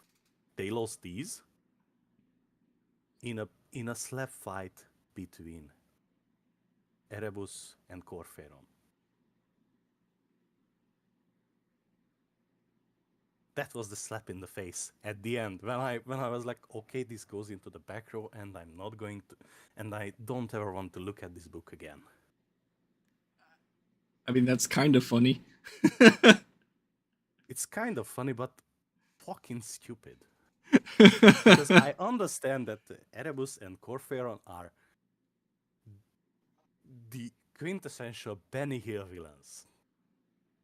Yeah. They just need the Benny Hill music and chase each other around a table. Well, that's why for Lorgar to meditate on Sicarus about this and about everything else, and not come out and slap these 2 retards to play nice or come back and sit on you for 10,000 more years is fucking insulting. Well, that's why one of my favorite one-offs, and I wish they had kept going with it, is Lords of Silence. Like, the Lords of Silence is a great book. Basically talking about, this Death Guard company that has just been kind of out of the loop on things, and now it's like, all right, you're back. Here's what we're gonna do. And they're just like, okay. Yes, I have the special edition about from that. It's really good. Yeah, I have that one too, with the little wrinkled edges that makes it look like it's all worn out. Yes, that's. I think that's how the various chaos warbands should operate and should be described, because they are in the warp. Yeah. They don't know how much time passes. They don't know when they come out. They don't know how they come out, and they don't know what's going on. They're just trying to. Yes. I think it's Typhus that's trying to organize everybody, and they're just like, well, "Hold on, what happened?" Yes, and not just that, but Mortarion was also there, and Mortarion is the, well, Typhus is the active decay, Mortarion is the passive decay. Mortarion is entropy. And he's just content to be on his demon world Barbarous and stay there. But Typhus nudges him into action. Well, I mean, one thing that I wish they would do more to flesh out Black Legion. That's something that they could actively be doing right now. And, I mean, I'm actually happy that we got another Fabius Bile novel, but they make Abaddon like the big bad, but it's always like in passing. Abaddon is fair, Abaddon. Abaddon is fair, Abaddon. You don't make 12 failed attempts and succeed one time and keep your title as the War Master. I mean, he did throw a Blackstone Fortress at a planet, so gotta give him that. Any retard could do that. I mean, okay, I have bias against Abaddon. I'm just saying, like, as of right now, he's the big bad. It's like, do something with it, you know? Unfortunately, they are not going to do something with him. Because he's just going to be this scheming simpleton in the background that whose plans will somehow be foiled in the last possible moment. And well, I know that 10th edition they were focusing on Tyranids with Leviathan. I'm just want to know, like, what is he doing while this is happening? You know, is they're just gonna sit back and be like, all right, the bugs are gonna eat them all? Like, well, that would require a roadmap, and not just any roadmap, but a roadmap to where GW wants to take this franchise. But I don't think they have one. I don't think they know what they want to do. I think they only know how to replicate what they have been doing, which is churning out churning out minis, keeping the FOMO alive, and in regards to fiction, throwing shit at the wall and see what sticks. And I just imagine a bunch of old white guys sitting around a conference table going, Ultramarines. And there's a dartboard. It's Ultramarines and Tyranids. And then you have Eldar and then Chaos. And they're just, like, getting drunk and throwing shit. That's probably exactly what they're doing. Well, one of the things, again, I wish Badger was here, but we got into this big discussion about how apparently Necrons are like completely out of control as far as their power in game, in the tabletop game. Mm-hmm. You know, and like in the current edition? Yeah, like their ability to respawn and repair and all this other stuff is, you know, they always had the ability, but apparently now it's turned up to 11. Ooh, and that's going to be fun to play against. Yeah, and I said, well, what if there's going to be some big? They're going to start having some big Tyranid, Necron fights. And he's just looked at me like, "What are you, retarded?" Yeah, I actually am. Well, because really, that's about all they can. You know, the only force that can really face off against Tyranids and not give them potential, you know, biomasters, Necrons, correct? Yes, but then the Tyranids are not going to go there because they would not get any biomass. Yeah, there's nothing there for them. Their losses. What if the Necrons start to force it, though? Like, you know, they start actually actively engaging the... that would be assuming the Necrons give a shit. Well... Yes. Yeah, yes. I mean, they want... You know, they've got to have some purpose. Or at least their handlers have to have some purpose. And galaxy consumed is probably not the purpose that they they really were looking for. So, maybe it's Well, like, okay, this is enough of a pain in the ass. Maybe we just need to exterminate all the bugs and get back to whatever we were doing. yes, this is why I think the old Necron lore superior to the modern one, because right now we have various dynasties and enslaved clans and whatnot. So we have Tomb Kings in space, and in third and fourth edition we had effectively a brace of Terminator like metal automata that could reproduce, that was commanded by 3 or 4 star gods. And we didn't know what they want. They just came in, wrecked shit, then left. Came in, refused to commentate, break everything, leave. Refused to elaborate and leave. Yes, Yeah, precisely. So and maybe this has all been trying to give them a purpose. And I'm not saying I agree or disagree, because all I've ever heard is old Necron lore is better, and I will see that to the people that played it. But it sounds to me like they're going to try to make them, as funny as it sounds, the saviors of the galaxy. But how? Because the Silent King returning is. Watch, now they're going to make him not silent. Now he's going to start talking. Never shut up. Before the Silent King returned, the main objective of the various Necron dynasties was supremacy over the others. And now the king returned, and he wants supremacy over over the whole race. And then what? Well, that's what I'm saying is maybe, again, as we've already discussed, they don't necessarily look that far ahead, but it's like, okay, we need something, because eventually the whole Tyranid thing's going to have to be this, it's going to have to be addressed. Yes. And the only force that can really do it. So what if they suddenly decide to force the issues? Like, look, we're not doing this for you. We're doing this for us.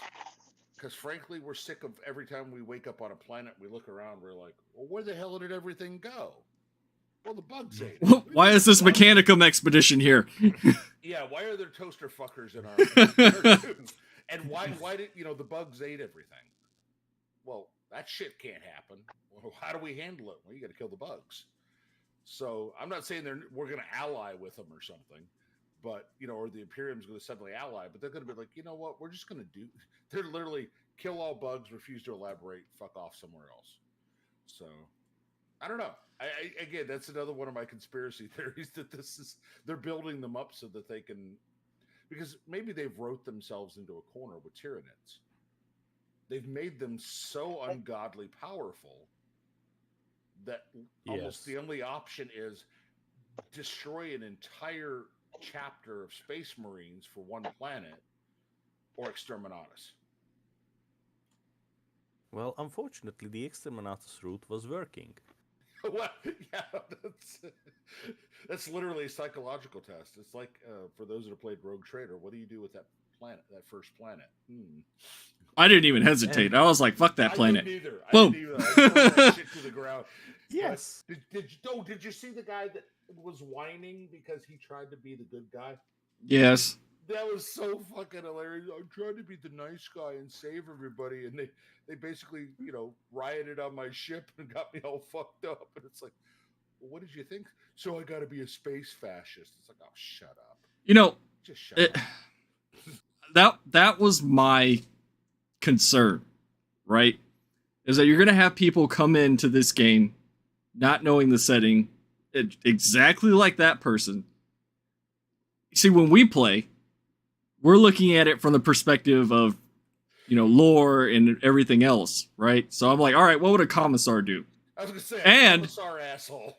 And on top of that, let's say I didn't want to be as extreme as a commissar. What would like a Militarum commander do? Something like that, right? Yeah. It's like, how am I going to preserve bodies without being a complete and total dick that fucks myself over, right? So, even then, going that pure iconoclast route, it's like, you wouldn't do it. it's just, you can't not. I thought about the reactor for a little bit, and then I went, nah, not worth the Yeah, risk. same. I literally went the aliens route. Take off and nuke it from orbit. Yeah, same. I was like, demon infestation. Nope, this is no good.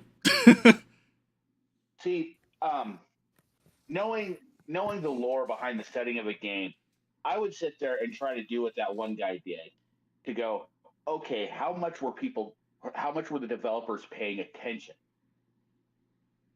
And, basically going, okay, if I do this, outside of the scope of the mentality of people in the Imperium, it's like, this should fuck shit up.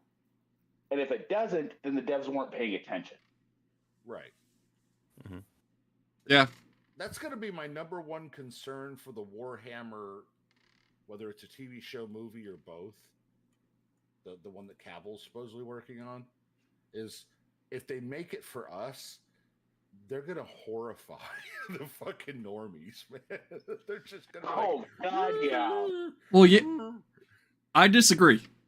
I think if they stay true to what 40K is, I think that'll bring people in. I think a lot of people are disenfranchised by Star Trek and Star Wars and everything else that has started, fucking putting the kid gloves on everything. And I think people want a more adult sci-fi setting.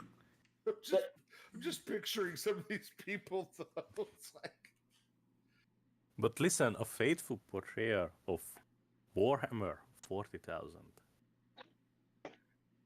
in, I don't know, in a TV form, in a serialized TV format. I'm not saying that normies coming from Star Wars and such wouldn't like it. I'm saying normies that don't know. I don't know. That Horus heresy is a big deal, and Horus is not Lubriderm. Wait, no?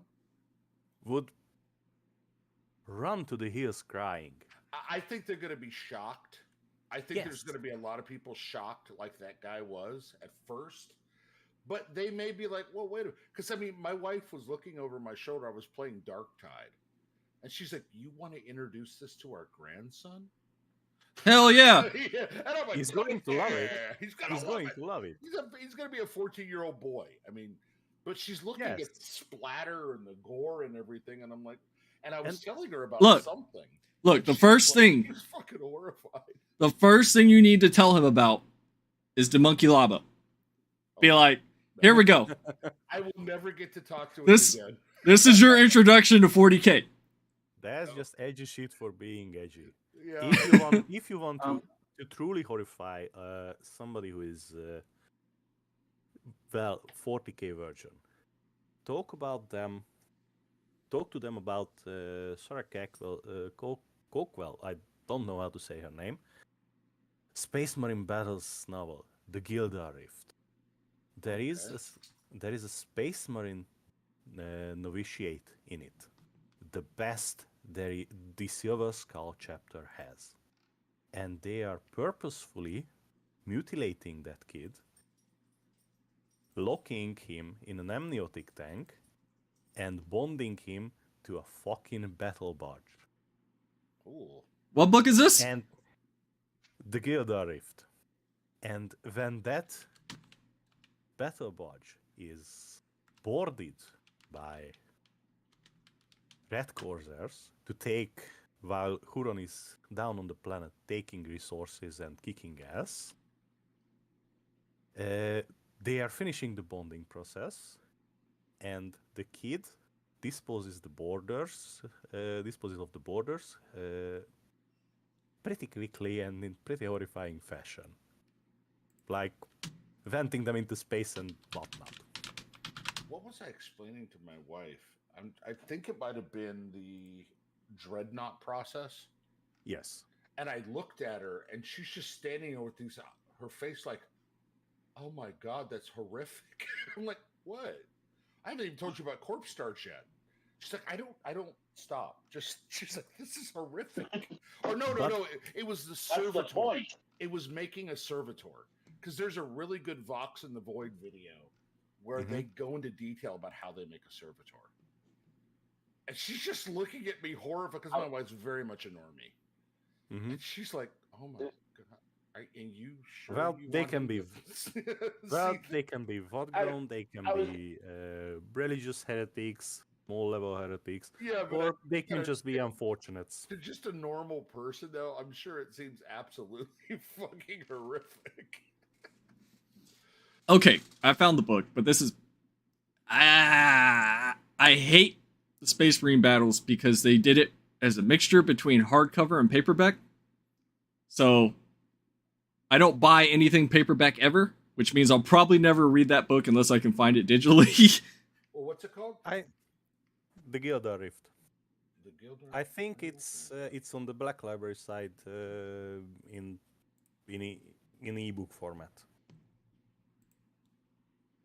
I have it on my shelf in paperback, and it's I'll have available. to. Yeah, there it is. All right. Yeah, it is on Kindle. $10. Oh, all right, even better. And here I am driving traffic to GW Scoffers. Hey, Um, like a good little consumer. Oh yes. Good little drone. So Good you drone. haven't read anything from the Space Marine Battle series?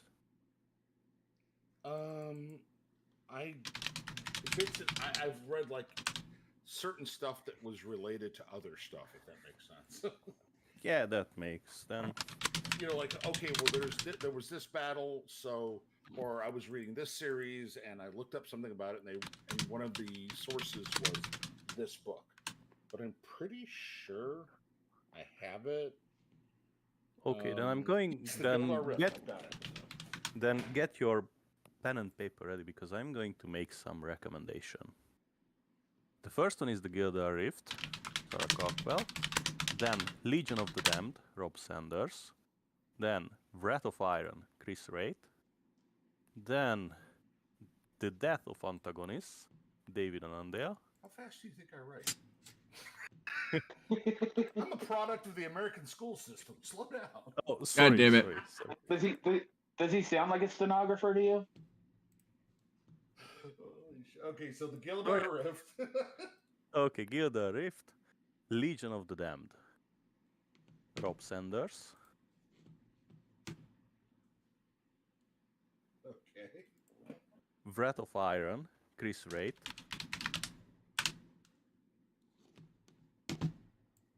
Okay. The Death of Antagonists as David Anandale.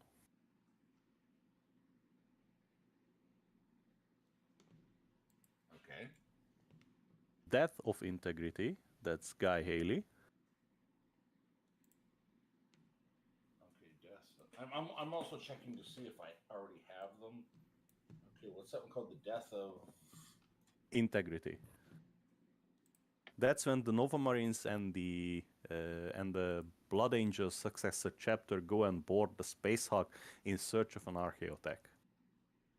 And that's where we have the monologue of the abominable intelligence about the technological and human degradation of the 40k universe or the 40k timeline compared to the age of discovery of humanity and the golden age. See, I've heard that reference several times. I never knew what book it was in. Thank you. And That's gonna irk me. There is a little collection, Laurie Goulding, Cities of the Emperor. It has 1, 2, 3, 4, 5, 6. So 6 stories in Britain. So it's a variation of audiobooks, transcripts, novellas, short stories, and one 210 page long small novel, short story. And this is the reason why I hate Guy Haley's great work. If you want to love the Scythes and hate what they have done to them, that's the book to read. Okay. And and Wheezy, Yo, I know a guy who knows a website where you can totally get these all of the Space Marine battle books completely legal. I prefer the illegal method. Well, okay, I can also. You know, it happens to be the same website. It's incredible. I'm not gonna. I was just looking at it a second ago. I'm pretty sure it popped up on stream where I get my shit from. so I think these are quintessential Is it Space called Marine Ocean stories. of? No, Okay, Ocean of PDF. Totally legal site. Completely legal. Yes. That's where I shop. oh Great, yeah, great site. Great site. free.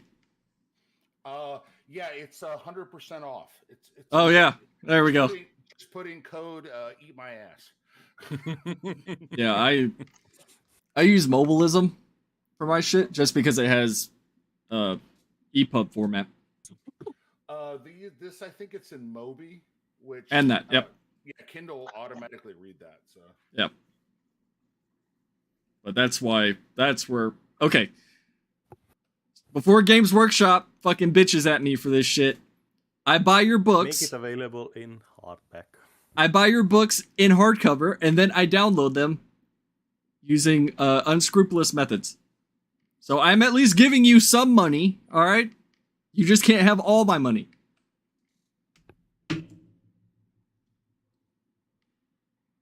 Yes, and Oh, I was like, oh god, my stream just went down.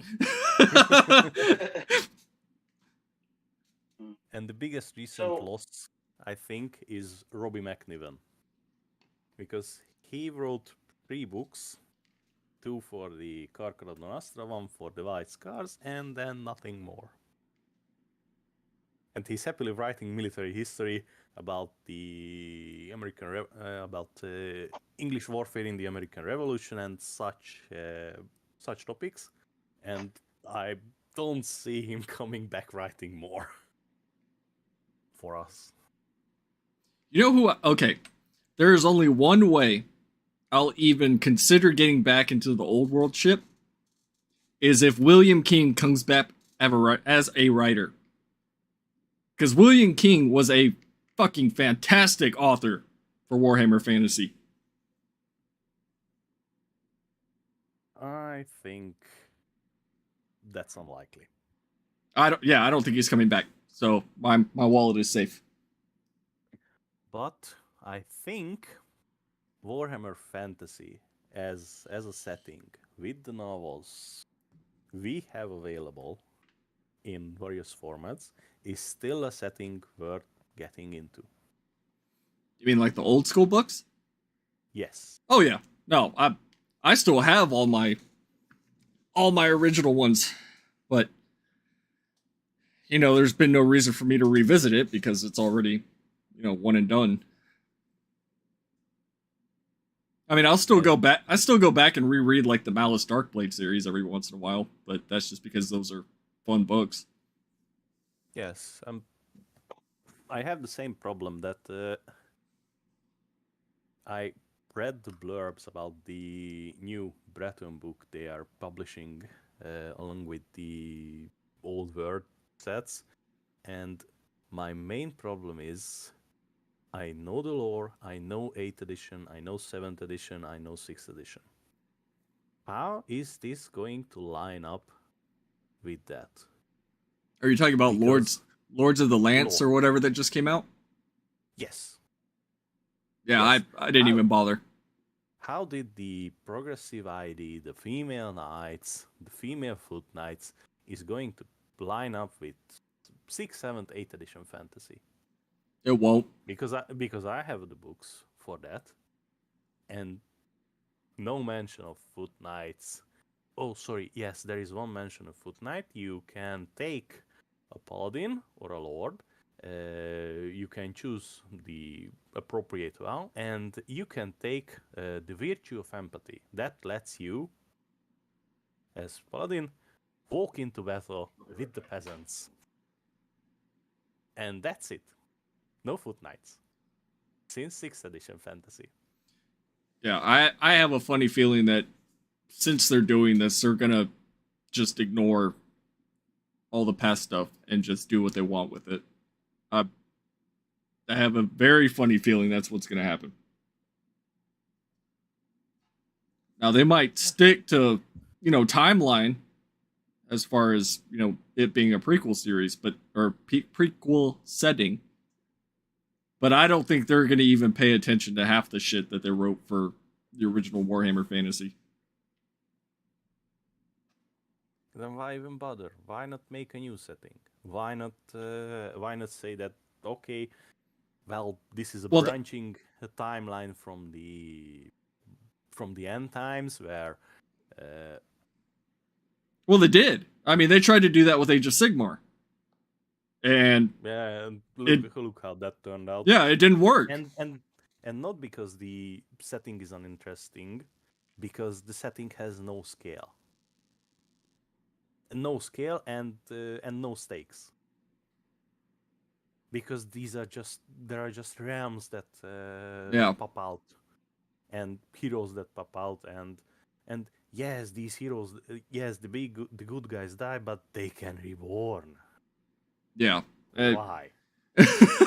Mortality makes a character makes you invested in the character, and makes you invested in his or her survival.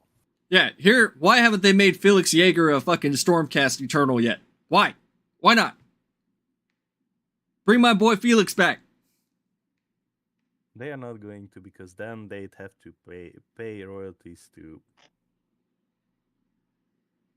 those who came up with Felix. I don't know. This is just a guess, but they are not going to bring Felix back, because then we are going to ask for Max and Orica, and then they should bring back the old world. I mean, that was all William King, wasn't it? Yeah. God damn it!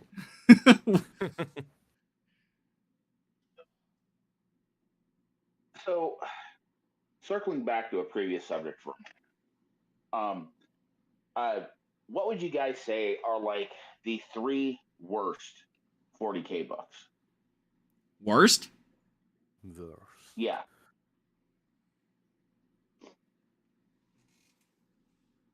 Okay, I'm going to break out my my Excel. As I turn around and stare at my shelf of which ones I hate the most.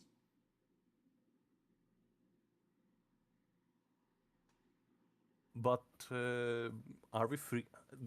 Are we having free reign deciding worse stuff, or do you have a scale or some pointers?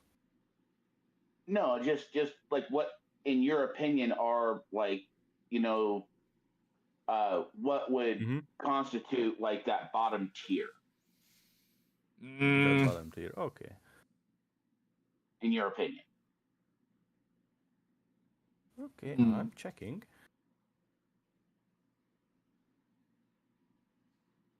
Obviously, Hell's Ridge. I'm sorry. Don't kill me. Be reaching through the fucking screen. Well, you go big or you go home. Yeah, exactly. Honestly, the only I haven't bought any books that I didn't like, and the ones that I did read that I didn't buy were like the Warhammer crime novels, and and this is not because it's a female character, but the Beckwin novels. Yeah, those. I didn't like those either. They were just they seemed like it was like, hey, look, you remember her? Well, we're gonna make novels about her. She's not that interesting. Shut up, bigot. Yeah. What? I didn't like what novels now. I didn't like.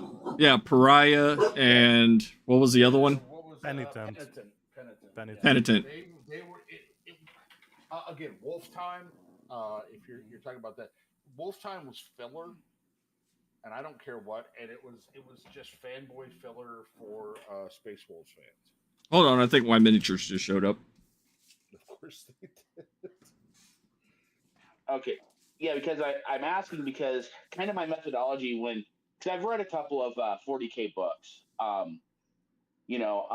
but my methodology when I'm getting into a setting that has novelizations is I look for the worst, and Hmm. I read those, and if I still like how it's presented, not necessarily the quality of the book, then more books are worth it to be invested in because I've already seen the worst.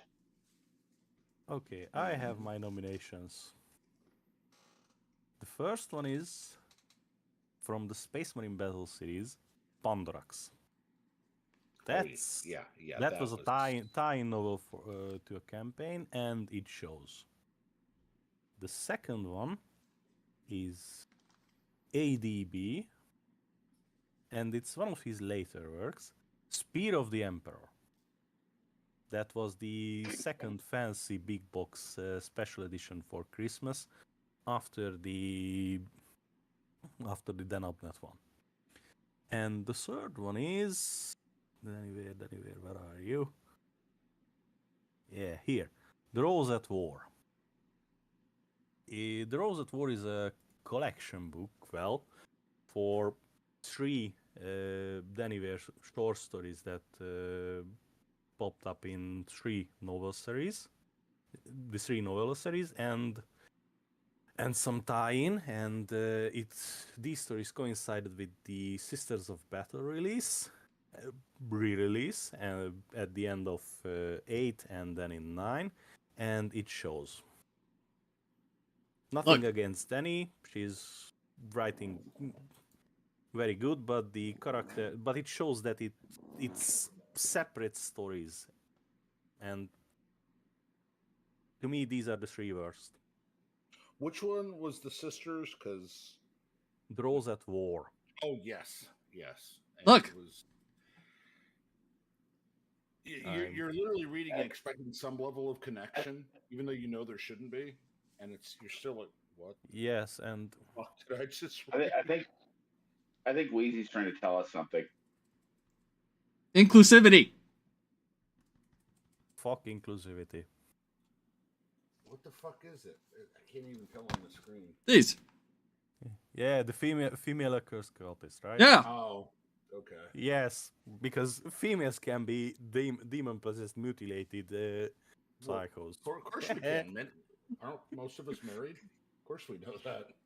I am not answering that. You saying shit. What? Put the knife down, honey. I'm sorry. I was just joking. I'm sorry.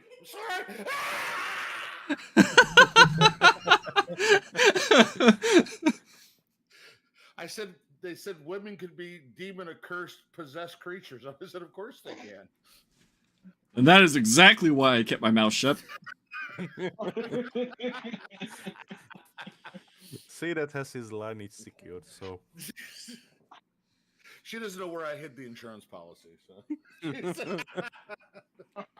the only reason she keeps me alive. Yeah, that's it. She's already talking about burning me up. No, Save that's money. not what I said. It's one of those things where, you know, when your wife starts asking you, how much is that policy again? Exactly. Well, why do you ask? No reason. I hear Something special. I hear workplace accidents are common nowadays. Since it's a home office, that gets even crazier.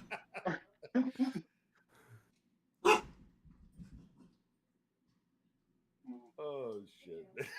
that was Not another delivery easy or just a pet? I don't know. The dogs are going apeshit, as per usual. Let's see. There was. Yeah, probably because it's 5 o'clock. They're used to going out at 5 every single day. But yeah, they're on a schedule. I got to give them that. They're on a schedule. I would say bad anything that involves the Ultramarines. I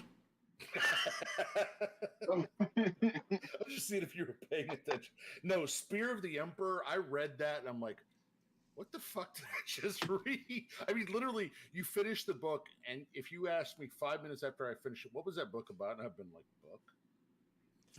So Oh. Yes, and I think back about for how much that box set went in Facebook groups on the internet, and I cringe that you I paid that much for this book.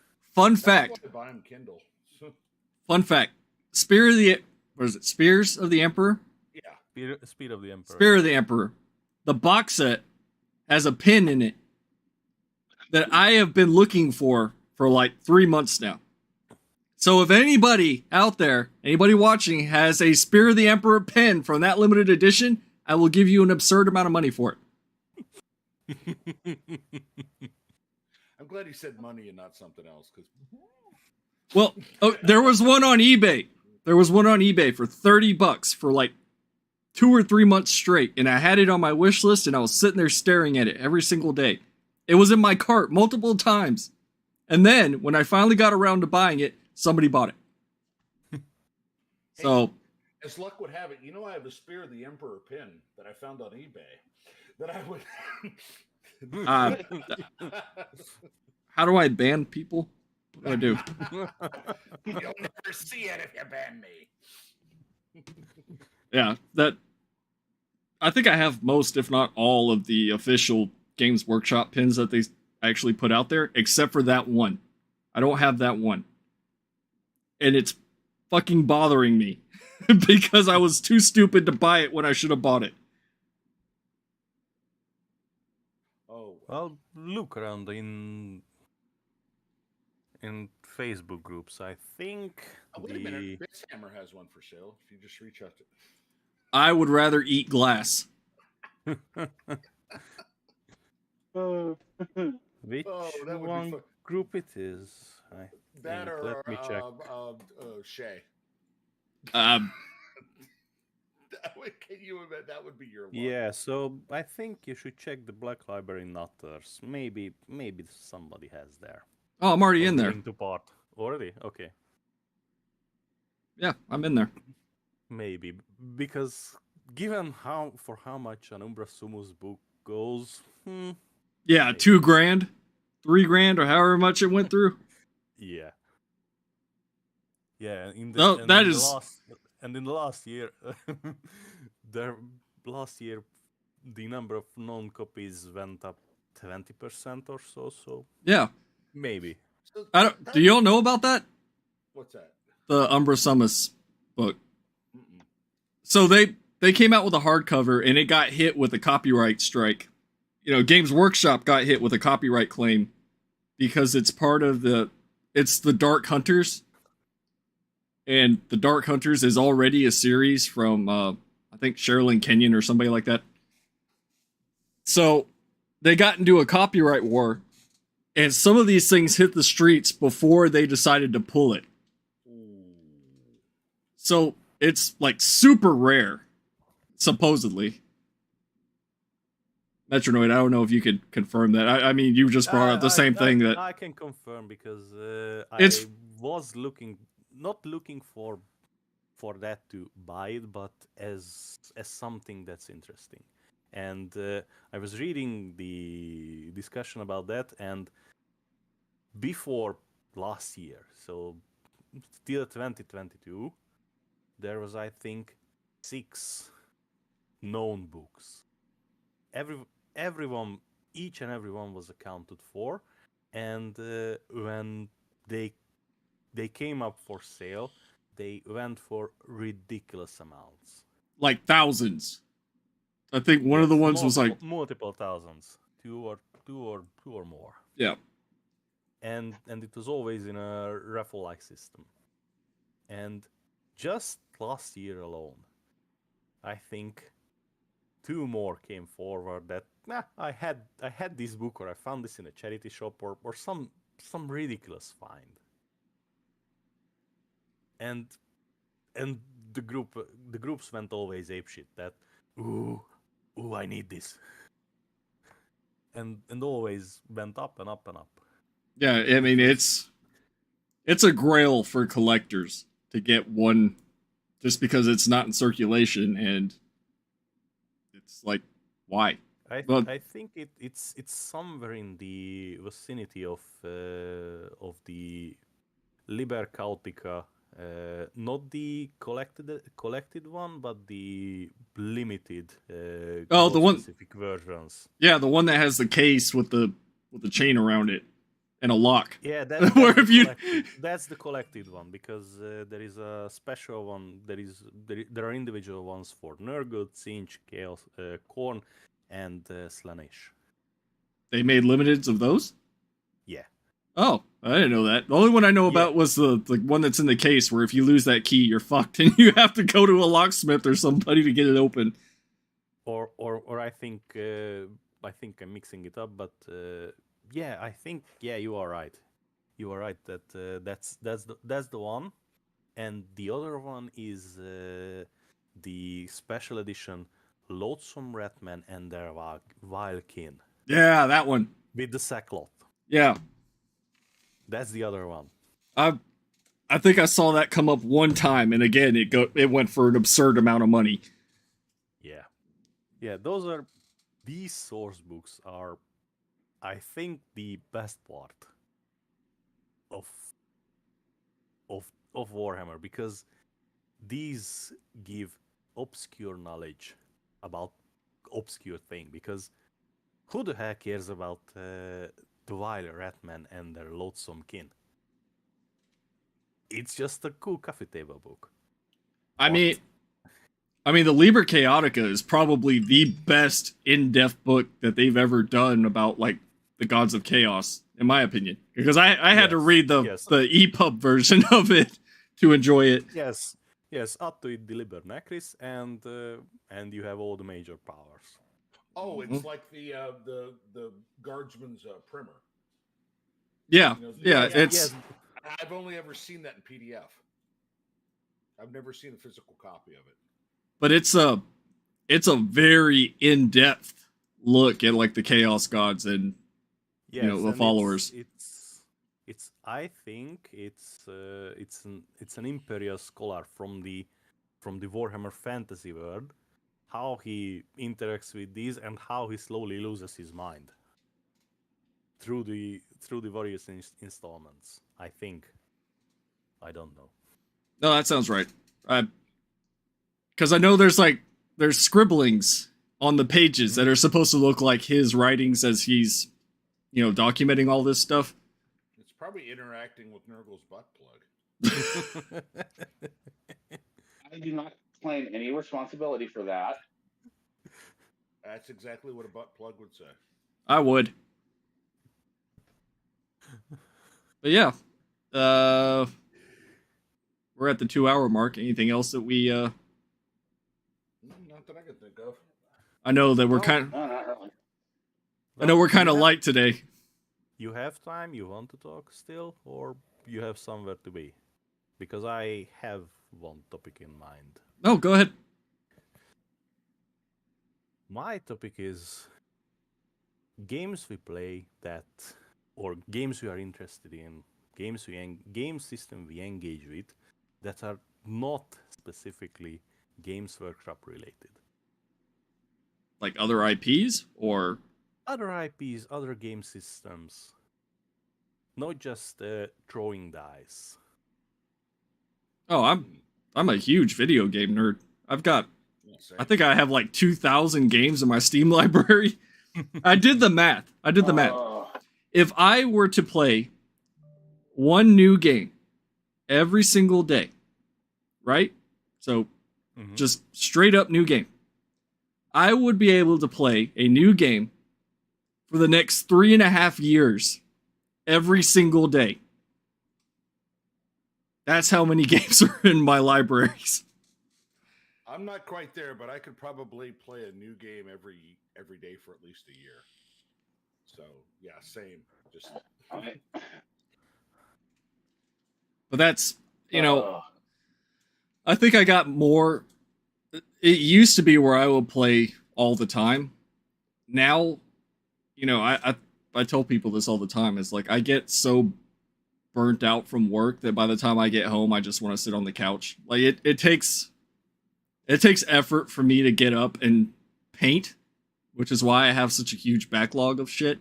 Mm-hmm. Is because I have to have that, to where my brain's not fried to the point where I just want to watch TV and then go to bed. You know what I mean? And I think that's one of those problems you get when you get older. Yeah, let me rephrase that. When you're a responsible adult, to where, well, trust me. yeah, where you don't want to just sit. Not only that, option paralysis is a real thing. Like, I'll sit and look at my library of stuff that I have installed, and I'll just be like, no. This is, yeah, it's like, this is too much work for me to decide what to do. Like, even Yeah, I was going to say, I've got all these games that everyone's when I was like, I think I'll just play some Battle Sector. I played Battle Sector 1,000 times.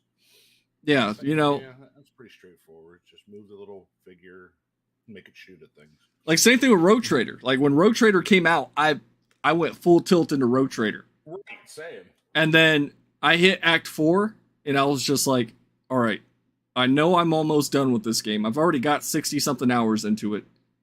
And then they're going to come out with DLC, like, at middle of the year, end of the year, and I'm not going to touch it. You know what I mean?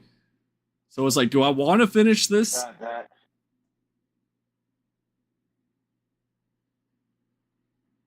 That reminds me, I still gotta get into Phantom Liberty for Cyberpunk. I've restarted Rogue Trader 3 times. 3 times. Because I'm like different playthroughs or different playthroughs, yeah, but I mean, but it's just like I get to a certain point and I'm like, what am I doing? Oh, okay, let me go back. Shit, I've lost track. So yeah, I mean, I tried a goody two shoes deck, didn't work out, as we've already discussed. Then I tried like a full blown heretic, and that was just a shit show. So yeah, and I already know it's like once I finish it, I'm not gonna come back to it. You know what I mean? I'm not gonna want to come back to it.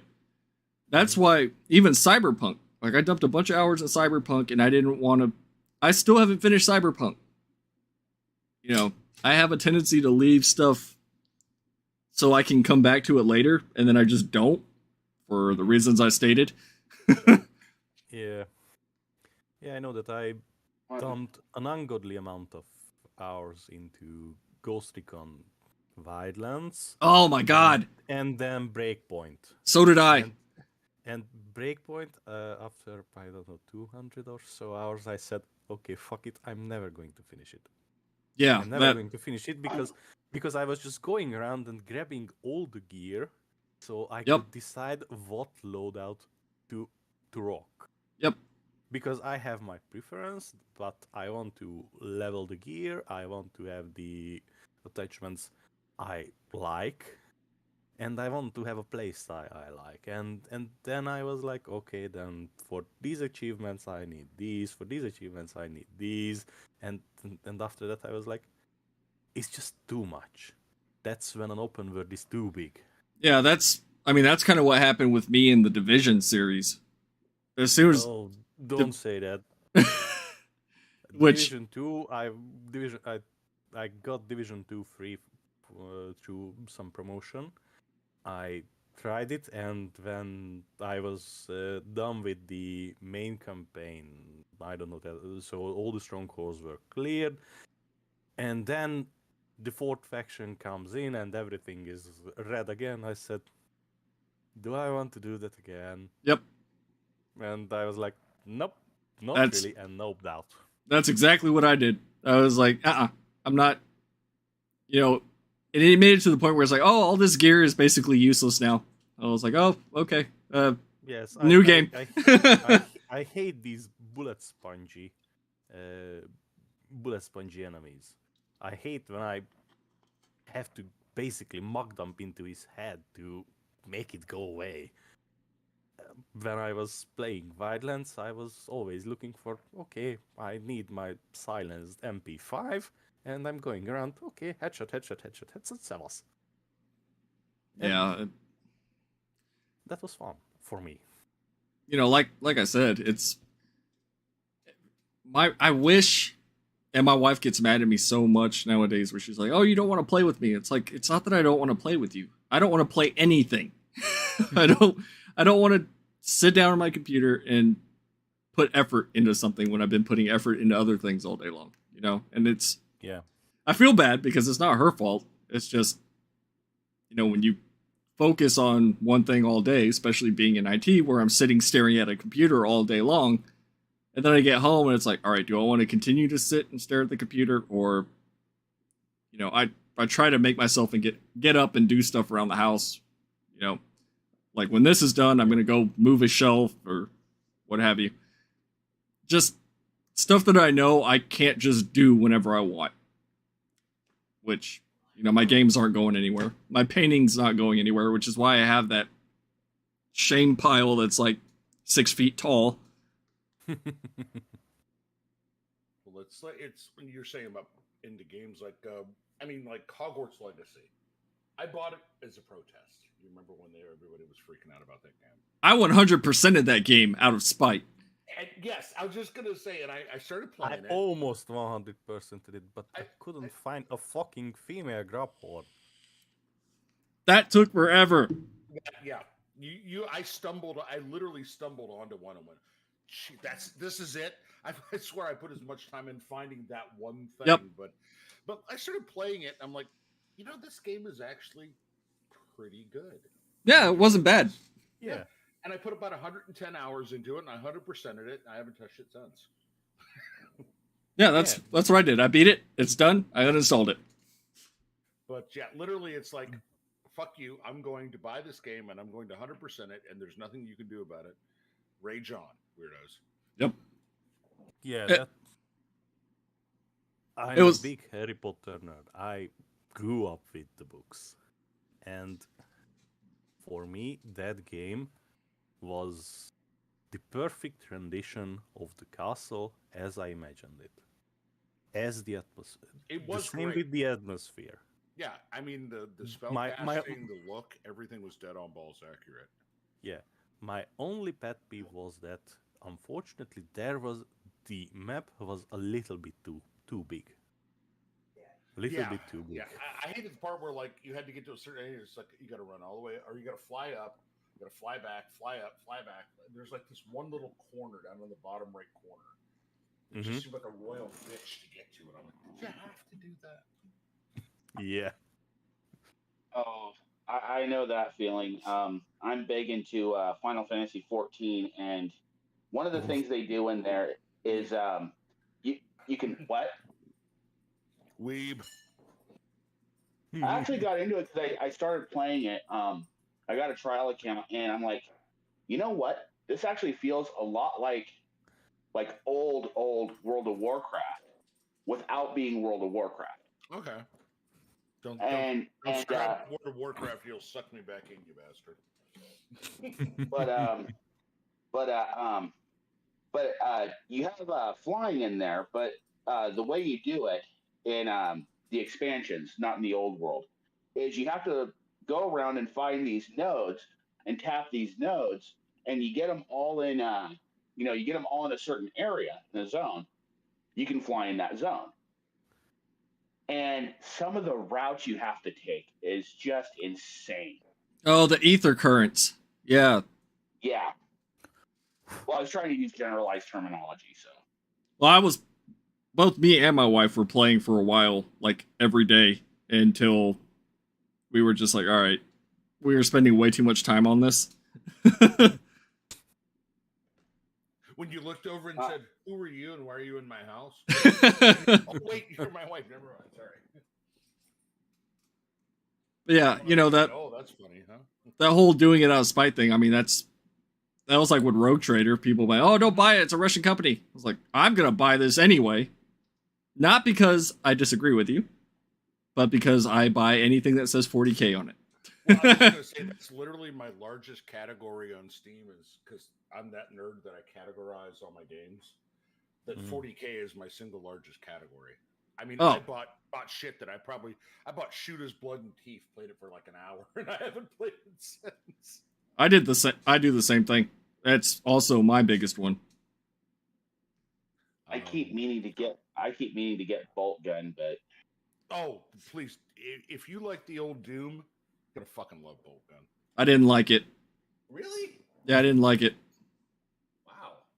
You're like the one person. I gotta hear this, man. You're like the one person that didn't like it. I'm not a fan of like old school Doom shooters. I just got it because Okay. bolt gun. It was 40K. Yeah.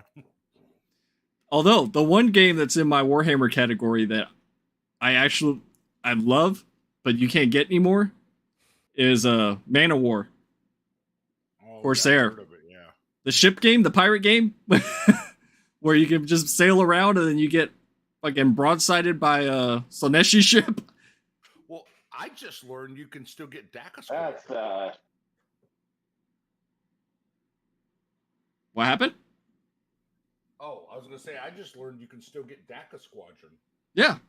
and I was shit. I didn't even know. So I grabbed that quick.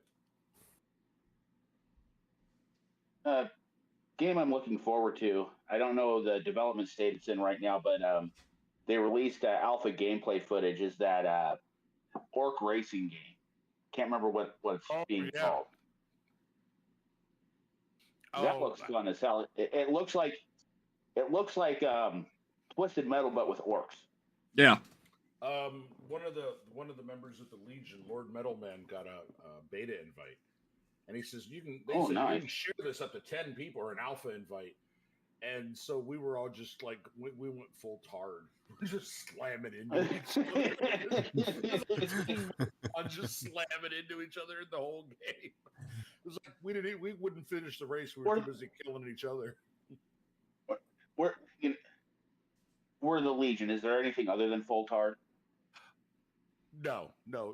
You saw the recent thing about they're out to get the leaders of the Legion, and I'm like, okay, when you find them, let us know. Straight up Fed posting. I literally put that scene from Full Metal Jacket. I said, finding the leadership. I saw that. Nothing but unorganized, grabastic pieces of amphibian shit. I mean, that's the Legion on a good day. Yeah. Look, I wouldn't put it past that account to just start defaming random people, and I have a funny feeling that's the direction it's heading in. That's clearly the direction it's heading in from that post that they made about basically doing Discord ops and shit like that. But that's definitely. I literally ran into an actual neo-Nazi yesterday, or a really, really, really good pretender. I mean, this dude was hardcore. The verbiage, everything about it. I mean, could be. The one that was talking shit to Grim? No. It was actually that same guy. He latched on to me. Oh. And it started coming after me. And a couple of my friends jumped in there. Of course, we were just clowning on him. And then he literally made threats. He got so unhinged, he started making literal threats. And sounds like a typical neo-Nazi. Yeah. And what I said, could somebody send this to the Chudhammer, because the guy was also supposedly a Warhammer fan. He had Dark Angel logo shit all over his profile. Yeah, Gus the Kikes, or Kill the Kikes as a handle. So yeah, you know the guy, yeah. Yeah. And he said some stuff to me, and then just went full tard. And then I said, "Could somebody send this to the Chudhammer anti-Semitism?" And they sent it. Nothing, no reply. It's like, yeah, you guys. Thank you for proving you're not interested in actually finding a problem. Yeah. So that means it's either or it's one of your own. Or it's just a very good sock puppet. Yeah. I'm just saying, like that's not headed into good territory with what they're doing. No, it's not. Well, it's the same shit that the other fandoms have experienced with these cultural locusts, I think, because how they posted is that they hit the mother load and they are going to publish multiple takedowns. It just reads as as the said Reylo playbook that happened after The Last Jedi. Yeah, very true. That culminated in the rewriting Ripley article that everybody was laughing about. But for some The- reason, Pablo Hidalgo liked it very much. So Well, I that's for commented that. last night that the whole thing looked. I mean, it looks like I don't know how many of you are familiar with from a few years back the internet blood sports movement. Yeah. No, I'm not. And the reason Sorry. why, basically, the formula was really simple. You found two people on the internet who had a beef with each other.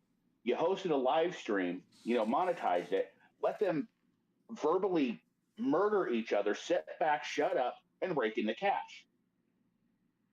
These people were so stupid, they still managed to screw this up by getting egos and like trying to like take each other down and shit. And they were doing it through like Discord servers, trying to find dirt on people. Exactly the same thing this Ched Hammer anti-Semitism account is yeah. doing. All I'm saying is So- that, if it gets too serious to the point where they're, defaming people, I don't know. I don't know what's going to happen with that. Well, they're going to do something stupid. Oh, yeah. They can't help not do something stupid. Yeah. Yes, but I think these people are going to meet the weaponized autism of the Legion, or some orbiters who are really going to take it seriously to get the information they want. Well, And- they don't have anything else to do. And from what I Yeah. understand, it's multiple people. So all they're doing is sitting there all day long trying to dig up dirt or whatever they think is dirt or whatever dirt they want to make that's up. what I'm saying. That's what I'm saying, that they are going to do that. And then somebody with a lot of free time on their hands on the defame side, or somebody who is just looking for a local to milk. Yeah. Like, for example, the farms is going to look into that because somebody is going to make an intriguing post, and then shit is going to go down. Yeah. I mean, Because, yeah. and I'm not saying this as a threat, because I'm just reading Kiwi Farms, but it always starts. But every thread starts when somebody compiles an internet retard's own posts. And then the weaponized autism of the internet starts working. Yeah, well, we have a pattern of going on 30 years of internet now, and it always plays out the same. This isn't a threat. This is observable history. Yes. Yes, it just, I don't know, every new generation has to experience it in some way, shape, or form, but I don't know. well, Really like hard to understand why would you put yourself into such a position willingly? because they're desperate for a win. That's what they want. They just want to win. And if that means Go to the LSG, bring the latest net list, and win, and that's your win. yeah, but it's that whole purity test shit where it's like, all right, we want to make sorry, and that doesn't translate to internet brownie points. So yeah, that they can be like, look, see, these are the bad guys. See, look, and it's like nobody gives a shit. I think a lot of these people don't have anything in real life they can point to, which is why they will run down anything you've done.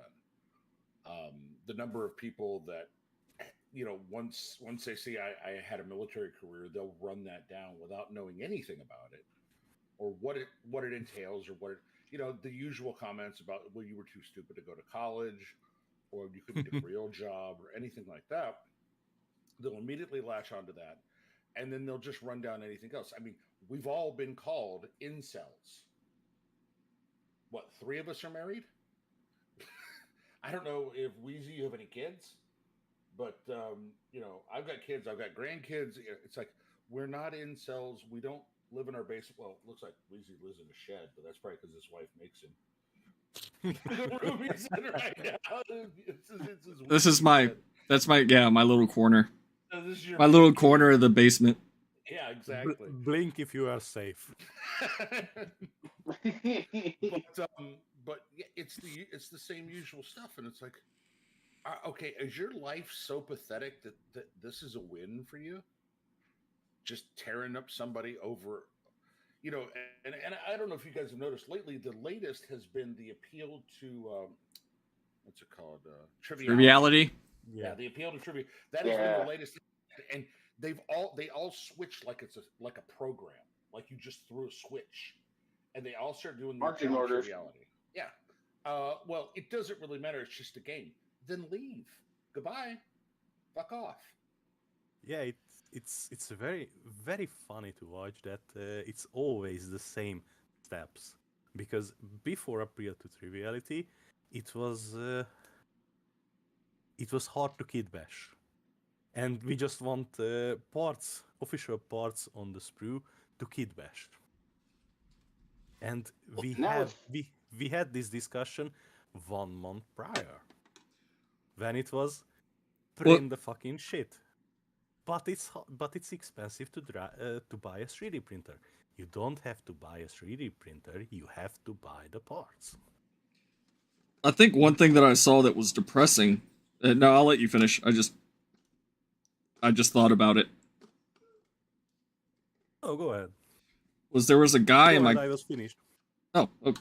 There was a guy in my comment section on one of my videos that was basically talking about how he wants to get into 40K and have people to play with and, engage with the hobby, but that he's an introvert, right? And he was afraid of basically running into those types of people, outside of what you see on the internet. And I'm not going to say that when I say it's sad, I don't mean that person is sad. I mean, it's sad that it's come to that. Yeah. That it's turned into that for the hobby, where people are worried that they're going to say the wrong thing, they're going to offend the wrong person, and then, they won't have anybody to engage with. And, I don't think any hobby should be like that. And No. I'm pretty sure most of us, if not all of us, if you were to walk into a game store and you see somebody on that side, and I don't want to say LGBTQ, whatever, somebody that would be outside of your comfort zone, you're probably not going to say anything anyway, because you don't have a reason to engage with that person. They don't know you. You don't know them. You go on about your business. Now, Yeah, but this is sorry to interrupt, but this is No, go ahead. gatekeeping. This is gatekeeping. I don't want to engage with you on a personal level. I'm not going to play with you. I'm not going to interact with you. You can do whatever the fuck you want. I'm not going to kick you out of the game store or hit the box out of your hands so you can't buy it and can't participate in it. I, for the sake of my well-being, am not going to engage with you. That's gatekeeping. yeah, and And it's the what they are- complete what they are opposite from them. Yes, and what they are proposing is you have to engage with them, otherwise you are a bigot. No, Yeah, and you deserve to be beat up and your minis destroyed, and I am free as a human being. I am free to associate with whom I want, and free to disassociate from whom I don't want to be in the same room. And these people, and I'm not saying the LGBTQ community, the You mean LGBTQ, those people? yeah, the the LGBT reactionaries. is in this bracket. the retards on the internet, like Reclining Panda, like Noise, like Cerberus, like Bits, like Shay, are in this group. I don't want to engage with them. They are actively going into the community I am part in, shitting in their hands and smearing it on the carpet. And then demanding that I say good things about them. I'm not going to. Get the fuck out. Yeah, and Find your own community. Find your like-minded fools and smear your shit there. I agree. And I think there's room in the hobby for people to do that. You want to sit there and, spout your nonsense to whoever's going to listen to you, then you are obviously free to do so. It's when that shit bleeds over into people that don't want any part of it, then it turns into a problem. Like the people that constantly tag Warhammer official and all this other shit, just to cause problems. Yes, listen, I'm going to drop a hot take here. I don't think the John Blanche style, Blanchitsu, is very good looking and very conducive to the hobby when it's translated into miniature form. John Blanche is a wonderful artist and he's made illustrations that define what Warhammer is, but that shit on a miniature is ass. How do you really feel? I mean, but I'm not going to go around and demand that Blanchitsu is disallowed in tournaments, Blanchitsu is disallowed in painting competitions, and I'm not going around and knocking over people's works that are in this style. It's just not for me. That's it. well, it's the same thing that I've said multiple times, is that when you bring activism into escapism, it ceases to be escapism, and then it's just activism.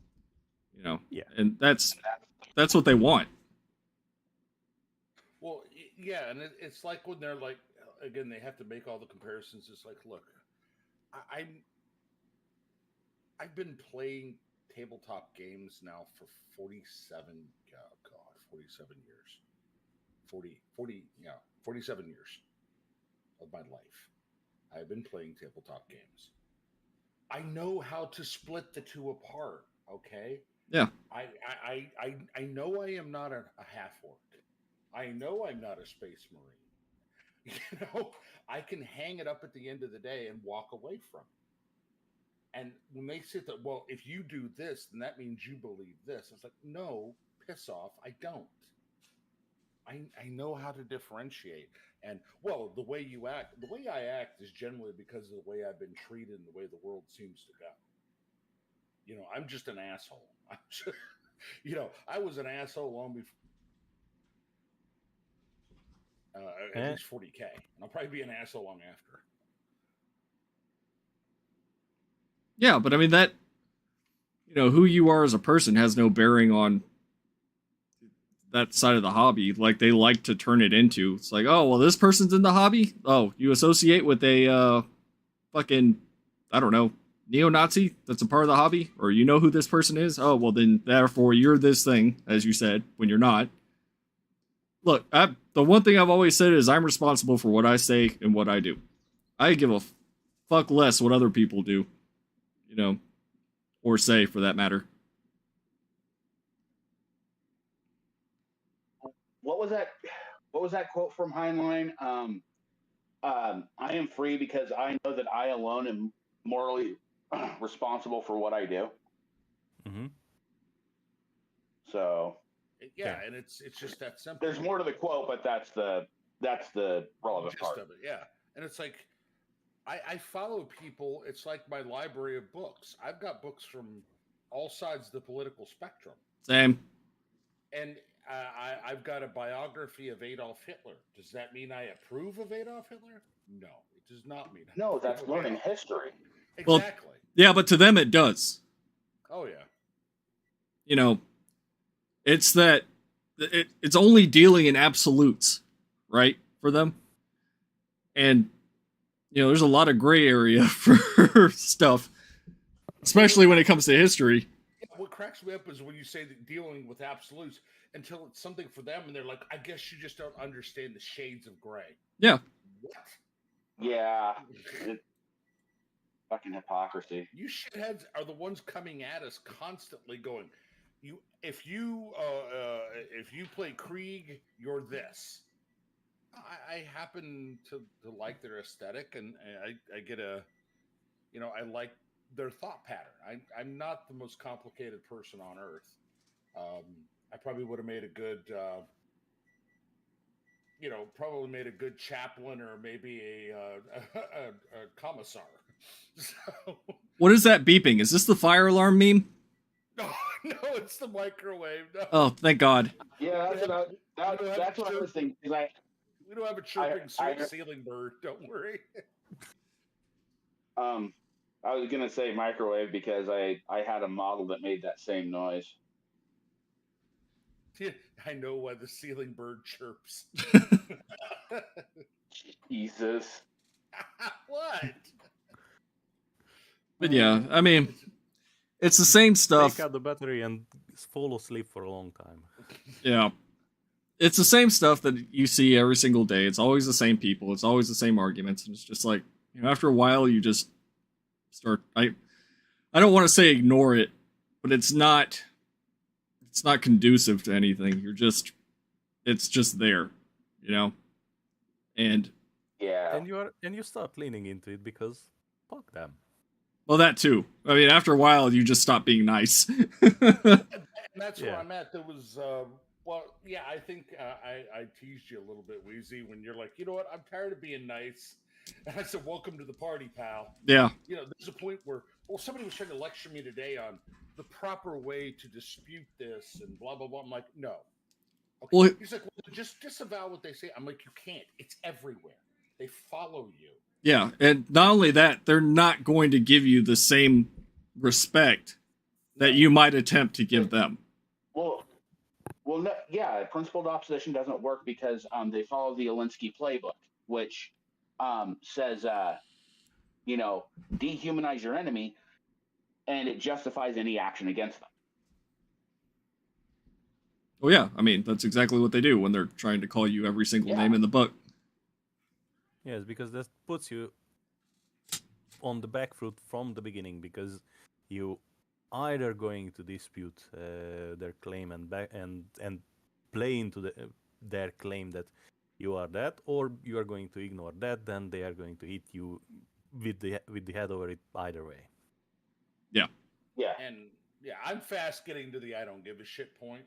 I mean, complete I don't give a shit. Like literally, I just don't care anymore. Because by giving what you say credence, I'm giving you power, and I'm just tired of doing it.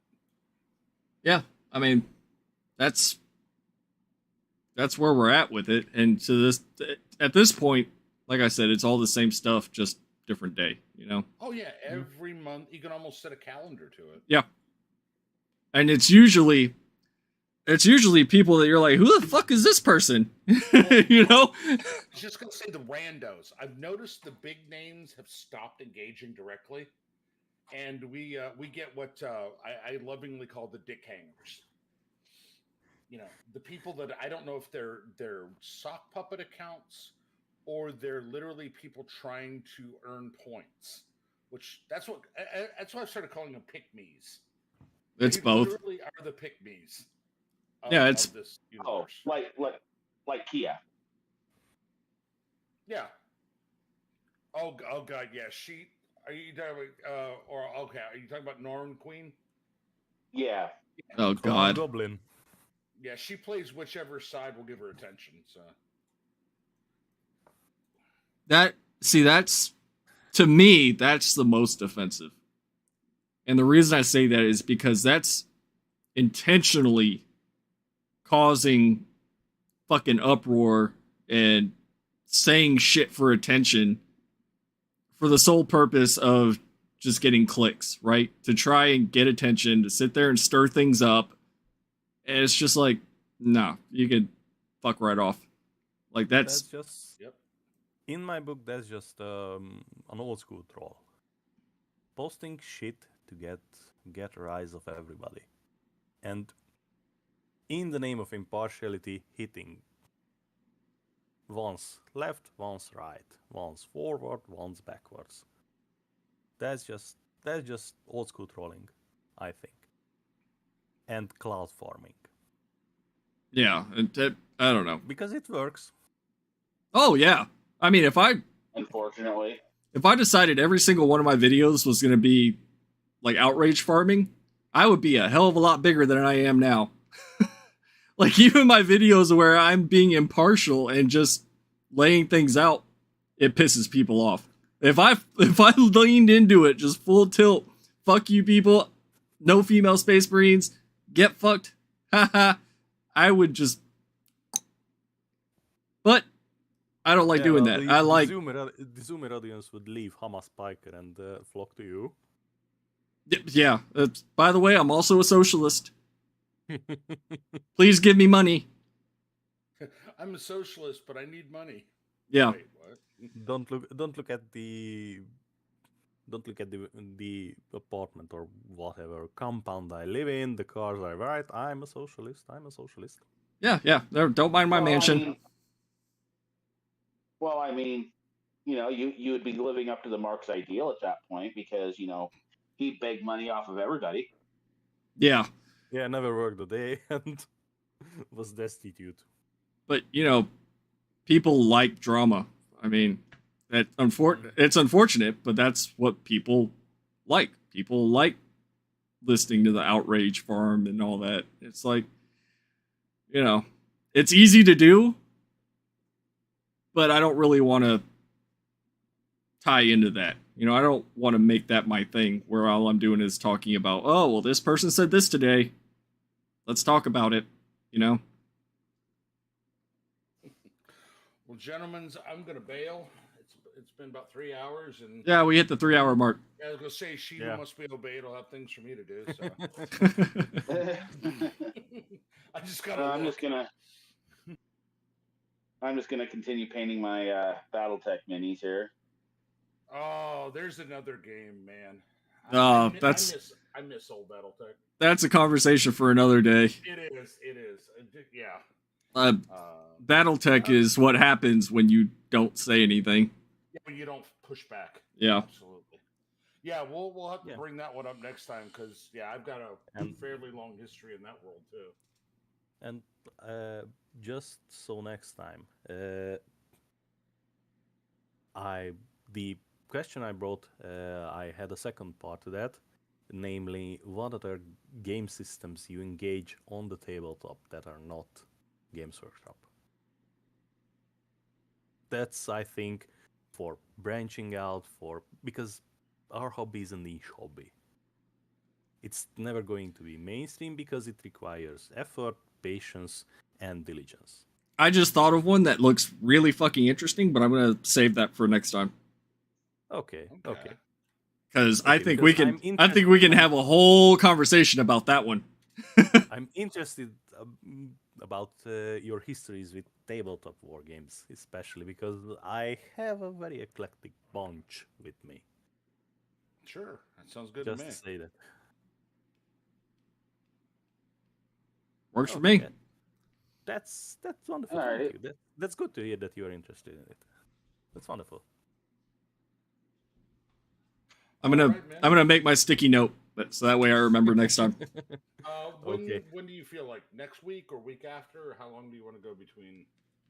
I mean, it's after the holidays. We can do next weekend. I think Badger will be back and everybody else. Yeah, I think so. All right, sounds good to me. All right, gentlemen. Good talk as always. Everybody. All right, talk to y'all See y'all later. Ciao.